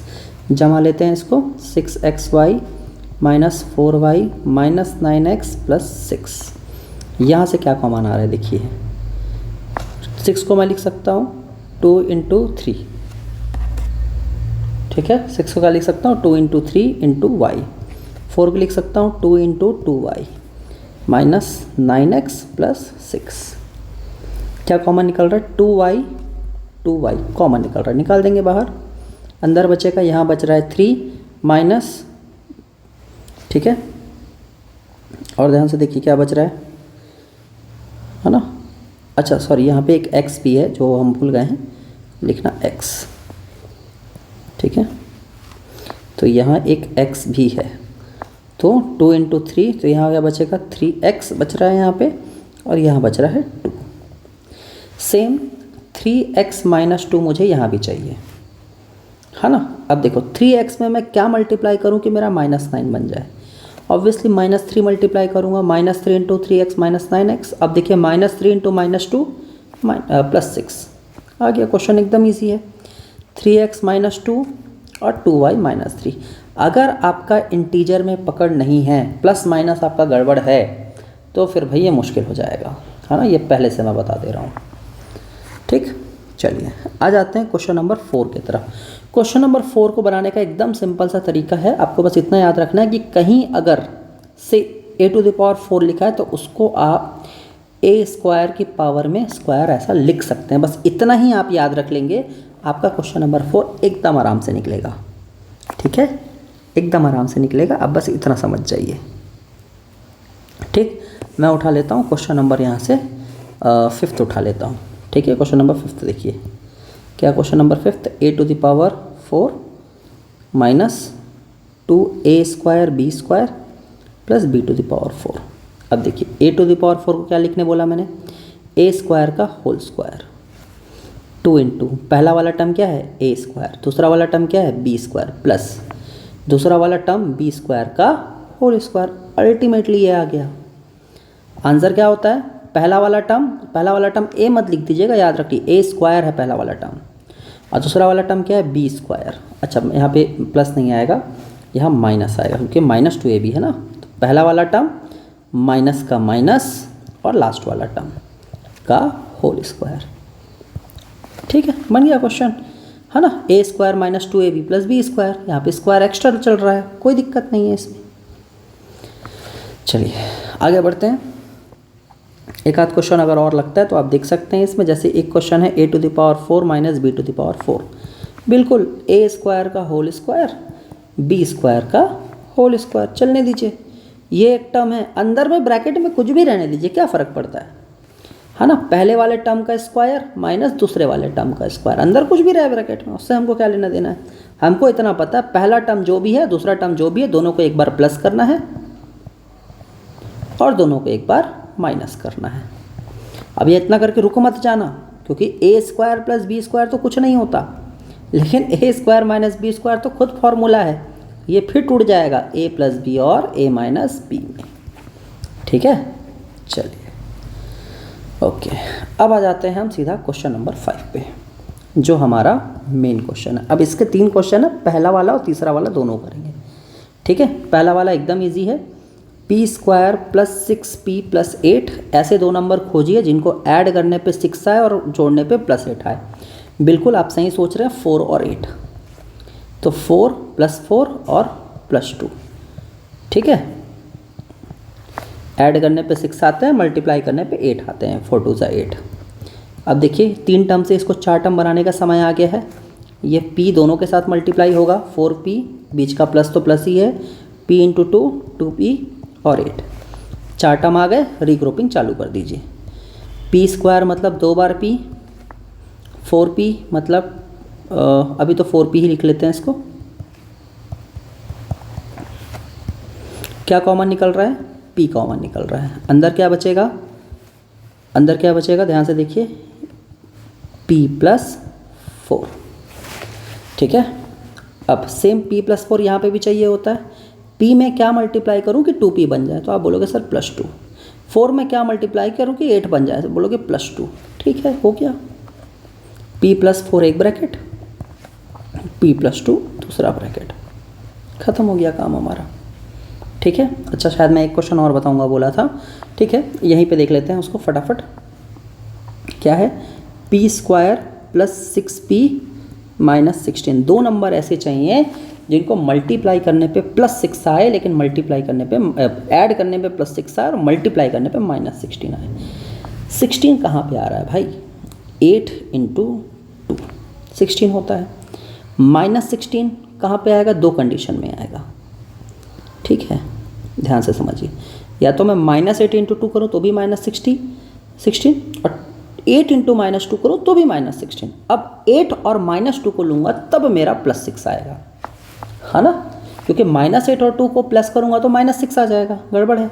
तो इसीलिए p² ये मैं ले लूँगा सीधा 8 - 2p - 16। अब इसके आगे जो है वो आप बनाने की कोशिश करें, सेम इसके आगे ऐसा ही बनेगा। ठीक है, चलिए एक स्टेप और लिख देता हूँ आपके लिए। p² ये हो जाएगा 8p - 2p - 16। ठीक है, अच्छा चलिए आप बोल रहे हैं तो लिख ही देते हैं, इसको पूरा कर ही देते हैं। यहाँ से इधर आ जाएंगे, यहाँ और यहाँ क्या निकल रहा है, p² मतलब p 2 बार है, 8p मतलब 8 इंटू पी, फिर यहाँ पे -2p -16, इसको ऐसे ही रहने देंगे। क्या कॉमन निकल रहा है भाई? p कॉमन निकल रहा है सर, ठीक है। p + 8 कर देते हैं, यहाँ पे भी तो p + 8 ही करना है। p में क्या मल्टीप्लाई करोगे कि -2p आ जाएगा? आप बोलोगे सर -2, तो क्या -2 को 8 में मल्टीप्लाई करने पे -16 आता है? अरे वेरीफाई कर रहे हैं ना? हाँ बिल्कुल आता है सर, कोई दिक्कत नहीं। हाँ बन गया क्वेश्चन फिर, p + 8 p - 2, लो क्वेश्चन रेडी है ना। चलिए अब हम आ जाते हैं हमारे लास्ट एक्सरसाइज की ओर, दैट इज़ योर 12.3। अब 12.3 एकदम इजी सा एक्सरसाइज है, कहीं इसमें ज़्यादा दिमाग लगाने की ज़रूरत नहीं है, सीधा सीधा डिवीजन करना है। सबका एक एक एग्जाम्पल देते हैं, फटाक से हो जाएगा, ठीक है। देखते हैं क्या करना है। मोनोमियल, मोनोमियल मतलब सिंगल टर्म, सिंगल टर्म को सिंगल टर्म से डिवाइड करना है। जैसे एक एग्जाम्पल ले लेता हूँ, -20x⁴ डिवाइडेड बाई 10x²। सबसे पहले तो आप इसको फ्रैक्शन में लिखिए, -20x⁴ डिवाइडेड बाई 10x², ठीक है। फ्रैक्शन में लिख लिए, फैक्टराइज करिए -20, इस अलजेब्रिक पार्ट को फैक्टराइज करने की कोशिश करिए, ये वाला पार्ट तो कट जाएगा। 1 2 3 4 10 1 2 10 1 ज़ा 10 2 ज़ा, है ना, -2 तो आ ही गया ऊपर। एक x से कट गया, एक x से कट गया, कितने बचे? x², लिख दीजिए -2x², आंसर आ गया है, कहीं कोई दिक्कत वाली बात नहीं। अच्छा अब आप सोच रहे होंगे सर x कैसे काट दिए आप ऊपर नीचे? बेटा x⁴ ऊपर है, x⁴ नीचे है। आपको पता है जब डिवीजन में होता है, बेस सेम होता है, तो पावर क्या हो जाता है? सबट्रैक्ट होती है। x⁴ मतलब होता है 1, इसीलिए सीधा सीधा काट देते हैं। अगर ऊपर x⁴ रहता, नीचे x⁴ रहता ना, तो सीधा 3 में से 2 गया 1, सीधा आप x⁴ लिखते हैं इसका आंसर। ऊपर x⁵ रहता, नीचे x⁵ रहता ना, 5 में से 3 गया 2, सीधा x⁵ लिखेंगे, ठीक है। ये ट्रिक को याद रखेंगे, इसी से सारे क्वेश्चन बन जाएंगे आगे, ठीक है। अब अगर पॉलिनोमियल है, पॉलिनोमियल है मतलब बड़ा टर्म है, उसको आप डिवाइड कर रहे हैं एक सिंगल टर्म से, ठीक है। जैसे एक क्वेश्चन है 24, है ना, x² yz प्लस xy² और xyz का स्क्वायर, इसको डिवाइड करने बोला गया है 8xyz से जी। चलिए अब 24 को अंदर मल्टीप्लाई मत करते रहना, ये बिल्कुल ज़रूरी नहीं है, ठीक है। सबसे पहले इसको फ्रैक्शन फॉर्म में लिखिए,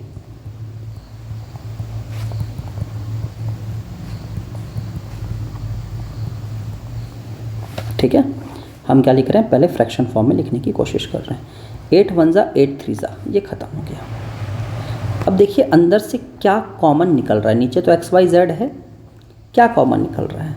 यहाँ पे भी x है, यहाँ पे भी x है, यहाँ पे भी x है, एक x बाहर निकाल लिए। यहाँ पे भी y है, यहाँ पे भी y है, यहाँ पे भी y है, एक y बाहर निकाल लिए। यहाँ पे भी z है, यहाँ पे भी z है, यहाँ पे भी z है, एक z बाहर निकाल लिए। अब देखो बच क्या रहा है, यहाँ से हमने एक x एक y और एक z निकाला, तो क्या बचा? बस एक x। यहाँ से एक x एक y एक z निकाला, तो क्या बचा? बस एक y। यहाँ से एक x एक y और एक z निकाला, तो क्या बचा? बस एक z। xyz ख़त्म, आंसर आ गया आपका 3x + y + z। This is your answer, ठीक है। चलिए अब बोल रहा है कि पॉलिनोमियल को पॉलिनोमियल से डिवाइड कर लो, ठीक है, कर लेंगे, कोई दिक्कत वाली बात ही नहीं है, ठीक है। सीधा इसमें हम आ जाते हैं एग्जाम्पल नंबर 15 में, ठीक है। एग्जाम्पल नंबर 15 में आ जाते हैं। ये मान के चलिए 10 मिनट और चलेगा ये क्लास, उसके बाद ये क्लोज है, ठीक है। क्या बोल रहा है? 44x⁴ थोड़ा सा फास्ट चल रहे हैं आप क्योंकि इजी टॉपिक है। -5x³ -24x², ठीक है। इसको आपको डिवाइड करना है, इसको डिवाइड करना है किससे? 11x x - 8 ये सब NCERT के ही क्वेश्चन ले रहा हूँ मैं, ठीक है। चलिए फ्रैक्शन फॉर्म में लिख लीजिए, जो हमको आता है हम कर लेते हैं पहले। x⁴ -5x³ -24x², है ना, फ्रैक्शन फॉर्म में लिखना आता है हमको, हम लिख लेंगे, ठीक है। चलिए अब देखिए 11 1 जा 11 4 जा, क्लियर कट निकल गया ये। ठीक है, अब देखिए मिनिमम पावर कितनी है, एक्स स्क्वायर। यहाँ पे भी एक्स स्क्वायर कॉमन निकल सकता है, इस वाले टर्म से भी, इस वाले टर्म से भी एक्स स्क्वायर हम ले सकते हैं, इस वाले टर्म से भी हम एक्स स्क्वायर ले सकते हैं। तो एक्स स्क्वायर पूरा बाहर ले लेते हैं। एक्स 4 बार था, 2 बार ले लिए तो अंदर कितना बचा, 2 बार। यहाँ पे 2x ले लिए, कितना बचा, एक ही x। यहाँ पे 2x था, दोनों ले लिए, क्या बचा, कुछ नहीं, बस -24 x -8। ठीक है, अब एक x में से एक x खत्म, ऊपर बचा बस 4x। अब नीचे देखिए, नीचे हो गया है खेल, क्या खेल आ गया है, वही 3 टर्म वाले को 4 टर्म में बनाना। ठीक है, x plus A x plus B format. 2 number खोजिए, 2 नंबर को मल्टीप्लाई करने पे आना चाहिए -24 और 2 नंबर को प्लस करने पे आना चाहिए -5। 24 कब आता है ना, एक तो आता है 2 12 जा, 2 12 जा, है ना, फिर आता है 3 8 जा। तो 2 और 12 दूर दूर तक 5 नहीं ला सकते, लेकिन 3 और 8 ला सकते हैं। तो या तो मैं -3 × 8 करूँ, या तो 8 × -3 करूँ, -8 × 3 करूँ। दोनों ही कंडीशन में मुझे -24 मिलते हैं। कौन सा सेलेक्ट करूँ, लाना क्या है, -5। -3 और +8 को अगर मैं ऐड करता हूँ तो मुझे +5 मिलता है, लेकिन -8 और +3 को अगर ऐड करता हूँ तो मुझे -5 मिलता है। यस, मैं बिल्कुल सही हूँ, मुझे -8 और +3 लेके चलना है, तभी -5 मिलेगा। तो कर लीजिए, एक्स स्क्वायर माइनस, यहाँ पे प्लस लिखना है हमेशा, -8, जब आप ब्रेक करेंगे तो सामने प्लस ही लिखेंगे, x -24। आ जाते हैं नेक्स्ट स्लाइड में, ऊपर में एक्स स्क्वायर, ये x ब्रैकेट ओपन करेंगे, 3 टर्म्स, ये 4 टर्म बनने वाले हैं, -8x + 3x -24। मैं ऐसा मान रहा हूँ कि अब ये चीज़ आपको आ गई है। ठीक है, चलिए 4x, ऊपर में क्या बच रहा है देखिए, एक्स स्क्वायर और 8x, x यहाँ से कॉमन ले लेते हैं तो अंदर बचेगा, एक्स स्क्वायर 2 बार है, एक x आपने ले लिया तो एक x बचा, एक ही x था वो भी आपने ले लिया है तो बस -8 बचा है। सेम x -8 ब्रैकेट को यहाँ कॉपी करना होता है, x में क्या मल्टीप्लाई करेंगे तो 3x बन जाएगा, तो सर +3, और +3 को अगर -8 से मल्टीप्लाई करूँ तो -24 आता है क्या, हाँ सर आता है, ठीक है। अब 4x, ठीक है, ऊपर देखिए x -8 और x -8 ये तो कॉमन है, निकल जाएंगे, क्या बचा, x + 3 बचा। बहुत बढ़िया, सब आपस में मल्टीप्लाई हो रहे हैं, कहीं कोई दिक्कत नहीं है। x -8 और x -8 ख़त्म हो गया, आपका बचेगा बस 4x × x + 3। That is your final answer. ठीक है, चलिए अब हमारे पास बस एक ही चीज़ बची है, दैट इज़ 12.3। ठीक है, चलिए, तो आई गेस मैंने 12.3 के लिए हेडिंग नहीं डाला है, कोई बात नहीं, क्योंकि 12.3 के लिए बहुत ज़्यादा कुछ बचा भी नहीं है। अब 12.3 एकदम इजी है। ठीक है, पहला क्वेश्चन का 5th हम उठा ले रहे हैं, पहले क्वेश्चन का 5th क्या बोल रहा है देखते चलते हैं फटाफट। 12 a की पावर में 8 b की पावर में 8 डिवाइड करना है, किससे डिवाइड करना है, -6 a to the power 6 b to the power 4, है ना। 6 1 जा 6 2 जा, खेल तो यही हो गया है, 2 ख़त्म। मैंने बोला था 6 और 8 है ना, तो ये क्या हो जाएगा, a to the power 8 divided by a to the power 6 है, तो क्या हो जाता है, a to the power 8 - 6 और a to the power 2, 8 में से 6 गया 2, सीधा लिखेंगे a की पावर 2, b की पावर 8 b की पावर 4, सीधा लिखेंगे 8 में से 4 गया 4, b की पावर में 4, नीचे माइनस लगा हुआ है, आप चाहें तो इसको डायरेक्टली ऐसा लिखिए, -2 a² b की पावर में 4, ख़त्म हो गया। ठीक है, ये था मोनोमियल अपॉन मोनोमियल, मतलब single term upon single term, पहला क्वेश्चन। दूसरा क्वेश्चन डील करेगा आपका पॉलिनोमियल अपॉन मोनोमियल, मतलब बहुत सारे टर्म अपॉन सिंगल टर्म। ठीक है, सीधा उठा लेता हूँ क्वेश्चन नंबर 5 इसका भी, लास्ट क्वेश्चन। p की पावर 3 q की पावर 6 माइनस p की पावर 6 q की पावर 3, इसको मुझे डिवाइड करना है p की पावर 3 q की पावर 3 से। देखिए, जब एक से ज़्यादा टर्म होना और नीचे जो डिनोमिनेटर है वो क्या होता है, डिस्ट्रीब्यूट होता है, वो सबके लिए बराबर है। ये डिनोमिनेटर इसके लिए भी है और ये डिनोमिनेटर इसके लिए भी है, तो इसको मैं ऐसा लिख सकता हूँ, p की पावर 3 q की पावर 6 ऐसा, और ऐसा।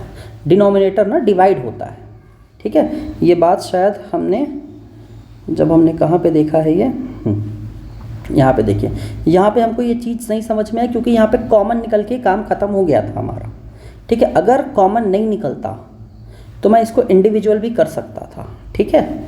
देखिए, तो polynomial upon monomial, polynomial upon monomial के क्वेश्चन में ऐसा ही करते हैं, जो डिनोमिनेटर होता है ना उसको सब में बांट देते हैं, इसको भी दे दिए, इसको भी दे दिए। अब देखो, p की पावर 3 p की पावर 3 कैंसल आउट हो गया, q की पावर 6 है, q की पावर 3 है, 6 में से 3 गया, 3 q की पावर 3 आ गया, माइनस का माइनस, q की पावर 3 q की पावर 3 कैंसल आउट, p की पावर 6 है, p की पावर 3 है, 6 में से 3 गया, 3 p की पावर में 3, आंसर, ठीक है।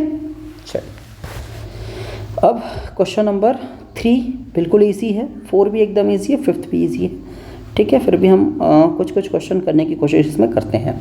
आ जाते हैं क्वेश्चन नंबर 3 के भी 5th वाले में।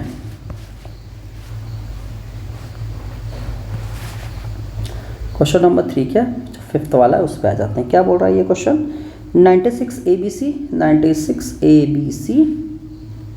3a minus 12 3a minus 12 then 5b minus 13 5b minus 13। बहुत ही अच्छा क्वेश्चन है ये, ध्यान से देखिएगा।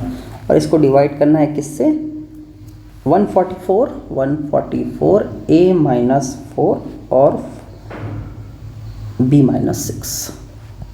बहुत ही ज़बरदस्त क्वेश्चन है ना, है बिल्कुल इजी।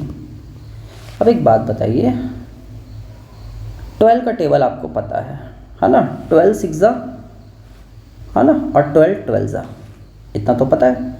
क्वेश्चन रिड्यूस हो गया है 6abc 3a minus 12 और 5b minus 30 में, ठीक है। और नीचे ये आ गया है 12, ठीक है।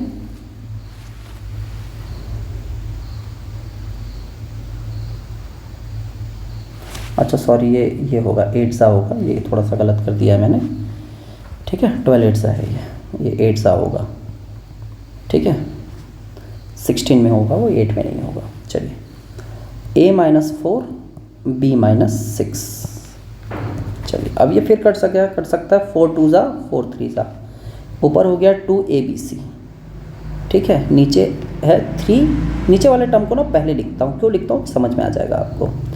मैं 3a minus 12 में ऐसा क्या मुझे एक्स्ट्रा दिखता है जो a minus 4 में नहीं दिखता, या a minus 4 में मैं ऐसा क्या कर दूं तो कि ये 3a minus 12 बन जाए। तो मुझे दिख रहा है सर a अकेला है, यहाँ a के साथ 3 है, a के साथ 3 है, तो मैं खाली a के साथ क्यों मल्टीप्लाई करूँ, मैं 4 के साथ भी मल्टीप्लाई कर देता हूँ, तो मेरा बन गया 3a minus 12। अरे वाह, a minus 4 को मैं अगर 3 से मल्टीप्लाई कर दूँ तो क्या बन जाता है, 3a minus 12, ठीक है। तो सर इसका तो एक सीधा सा मतलब निकला, क्या मतलब निकला कि 3a minus 12 को मैं ऐसा भी तो लिख सकता हूँ, 3 into a प्लस 3 into 4, और यहाँ से मैं 3 बाहर ले लूँगा तो मेरे को मिलेगा a प्लस, सॉरी ये माइनस का क्वेश्चन था ना, 3 into 4, और मैं यहाँ से 3 बाहर ले लेता हूँ तो अंदर बचता है a minus 4, ठीक है। तो बिल्कुल हाँ, 3a minus 12 को मैं ऐसा लिख सकता हूँ, 3 into a minus 4 बिल्कुल लिख सकते हैं, कोई प्रॉब्लम नहीं है, ठीक है। अब सेम काम हम करेंगे इसके लिए भी, ठीक है। 5b minus 30 है, 5b minus 30 है, तो यार उसको मैं 5 into b minus 5 into 6 नहीं लिख सकता, 5 कॉमन आ जाएगा, अंदर में क्या बचेगा b minus 6, लिख दीजिए 5 into b minus 6, ठीक है। चलिए अब देखते हैं क्या हो रहा है, ठीक। a minus 4 कैंसिल, ठीक, b minus 6 कैंसिल, 3 और 3 कैंसिल, क्या बच रहा है उसको लिखते जाइए, 2abc और यहाँ पे बच रहा है एक 5, तो ये आ गया 10abc, ये हो गया आपका आंसर। क्वेश्चन नंबर 3 का 5th भी खत्म। ठीक है, अब आ जाते हैं क्वेश्चन नंबर 4th में। ठीक है, क्वेश्चन नंबर 4 तो और इजी क्वेश्चन है। ठीक है, क्वेश्चन नंबर 4th में हम ले लेते हैं क्वेश्चन नंबर हमारा 5th ही ले लेते हैं, इसमें भी क्यों 4th लें, 5th ही लेते हैं। x + 1 x + 2 x + 3 x + 1 x + 2 x + 3, और इसको डिवाइड करना है किससे पता है, x + 1 से। अब आप बोलोगे सर ये क्या मजाक है, कट गया, आपका आंसर आ गया x + 2 x + 3। तो क्या सारे क्वेश्चन ऐसे ही है? अरे हाँ, सारे क्वेश्चन ही ऐसे ही हैं। ठीक है, बस फटाफट कटते जाएंगे, थोड़ा सा दिमाग लगाओगे कटते जाएंगे। ठीक है, अब बोलोगे सर इतना इजी क्वेश्चन क्यों डाला होगा, वो आपको बताने के लिए बेटा कि क्वेश्चन नंबर 5 है ना, उसको आपको ऐसे सेट करना पड़ेगा। कैसे सेट करोगे, वो जो अभी मेथड बताया था x + a x + b वाला तोड़ के, यस करेक्ट। ठीक है, या आइडेंटिटी लगा के या कोई और मेथड से सेट तो करना पड़ेगा। ठीक है, चलिए 2 क्वेश्चन लेते हैं क्वेश्चन नंबर 5 में। एक क्वेश्चन मैं ले लेता हूँ क्वेश्चन नंबर 6। देखो क्या है क्वेश्चन, 12xy 9x² - 16y² और अंदर है 4xy 3x + 4y। देखो हर क्वेश्चन का ना डिनोमिनेटर कुछ आपसे कहेगा, आपको उसको समझना है। 3x + 5, कहीं ना कहीं ये 3x + 5 आने वाला है, आपको याद रखिए ऊपर में कहीं पे, तभी ये नीचे दिया है ताकि ये कट सके। हालांकि ऐसा हर बार ज़रूरी नहीं है, लेकिन मोस्ट ऑफ द टाइम ऐसा होगा। जैसे कि देखिए x + y xy एकदम कट गया, 4 1 ज़ा 4 3 ज़ा एकदम से कट गया। क्या बचा आपके पास, 3 9x² 16y² और अंदर बच गया 3x + 4y। अब एक काम करिए, 9x² को आप 3x का होल स्क्वायर लिख सकते हैं ना, 16y² को आप 4y का होल स्क्वायर लिख सकते हैं ना, है ना। आपको क्वेश्चन अब समझ में आना शुरू हो गया होगा। ठीक है, a² - b², बहुत बढ़िया। पहले टर्म का स्क्वायर माइनस दूसरे टर्म का स्क्वायर, दोनों को एक बार प्लस करेंगे, दोनों को एक बार माइनस करेंगे। 3 बाहर पहले से था, 3x + 4y दोनों को एक बार प्लस किए, 3x - 4y दोनों को एक बार माइनस किए, और नीचे में पहले से हमारा 3x + 4y है। ठीक है, ये कैंसल आउट, 3 × 3x - 4y, ये आ गया मेरा आंसर, ख़त्म। ठीक है, चलिए क्वेश्चन नंबर आपका 5 भी हो गया। बोलोगे तो एक आध क्वेश्चन और कर लेते हैं। हाँ बिल्कुल, एक क्वेश्चन कर सकते हैं, कोई दिक्कत नहीं है इसमें। ठीक है, लेकिन जितने क्वेश्चंस आप करेंगे ना उतना ज़्यादा बेटर है। जैसे क्वेश्चन नंबर 7 का ना हिंट देता हूँ मैं, बस हिंट दे रहा हूँ। इसमें क्या दिया हुआ है, 39y 50y² - 98, है ना, और ये डिवाइड करना है इसको आपको 26y² 5y + 7 से।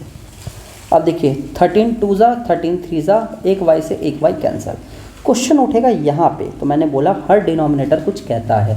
5y + 7, 5y + 7, नीचे भी देखो 3x + 4y, मतलब ऊपर में इसी का प्लस y और माइनस बनाना। अगर नीचे 5y + 7 है, मतलब ऊपर में कहीं ना कहीं 5y + 7 और 5y - 7 बनेगा ना। a + b a - b, इसको सॉल्व करते हैं तो क्या आता है, पहले वाले टर्म का स्क्वायर 5y का स्क्वायर मतलब 25y² माइनस दूसरे वाले टर्म का स्क्वायर मतलब 7 का स्क्वायर 49। अब बोलोगे सर 25 तो कहीं दिया, 50 दिया है, 49 नहीं दिया, 98। अरे तो ये तो डबल दिया है ना यार, 2 कॉमन ले लो, 2 कॉमन ले लो, है ना, 2 कॉमन ले लो, अंदर क्या बचेगा 25y² - 49, और नीचे में 2 तो पहले से ही था, है ना, 2 से 2 कैंसिल हो जाएगा। अब बस इसी को क्या करना है, ये 25y² है, इसी को 5y का स्क्वायर लिखना है, और 49 को याद रखिए, ये जो 25y² है ना, इसी को आप 5y का होल स्क्वायर लिखेंगे, और ये जो 49 है ना, इसी को आप 7 का स्क्वायर लिखेंगे, आपका आंसर आ जाएगा। ठीक है, चलिए, तो आई होप ये लगभग 1 घंटे 40 मिनट का हमारा वीडियो रहा है। मैं एक बार कैमरा ऑन कर लेता हूँ, ठीक है। तो ये लगभग 1 घंटे 40 मिनट का वीडियो रहा है, जिसमें हमने पूरा 12.1, 12.2, 12.3 विद एग्जाम्पल कवर करने की कोशिश की है, ठीक है।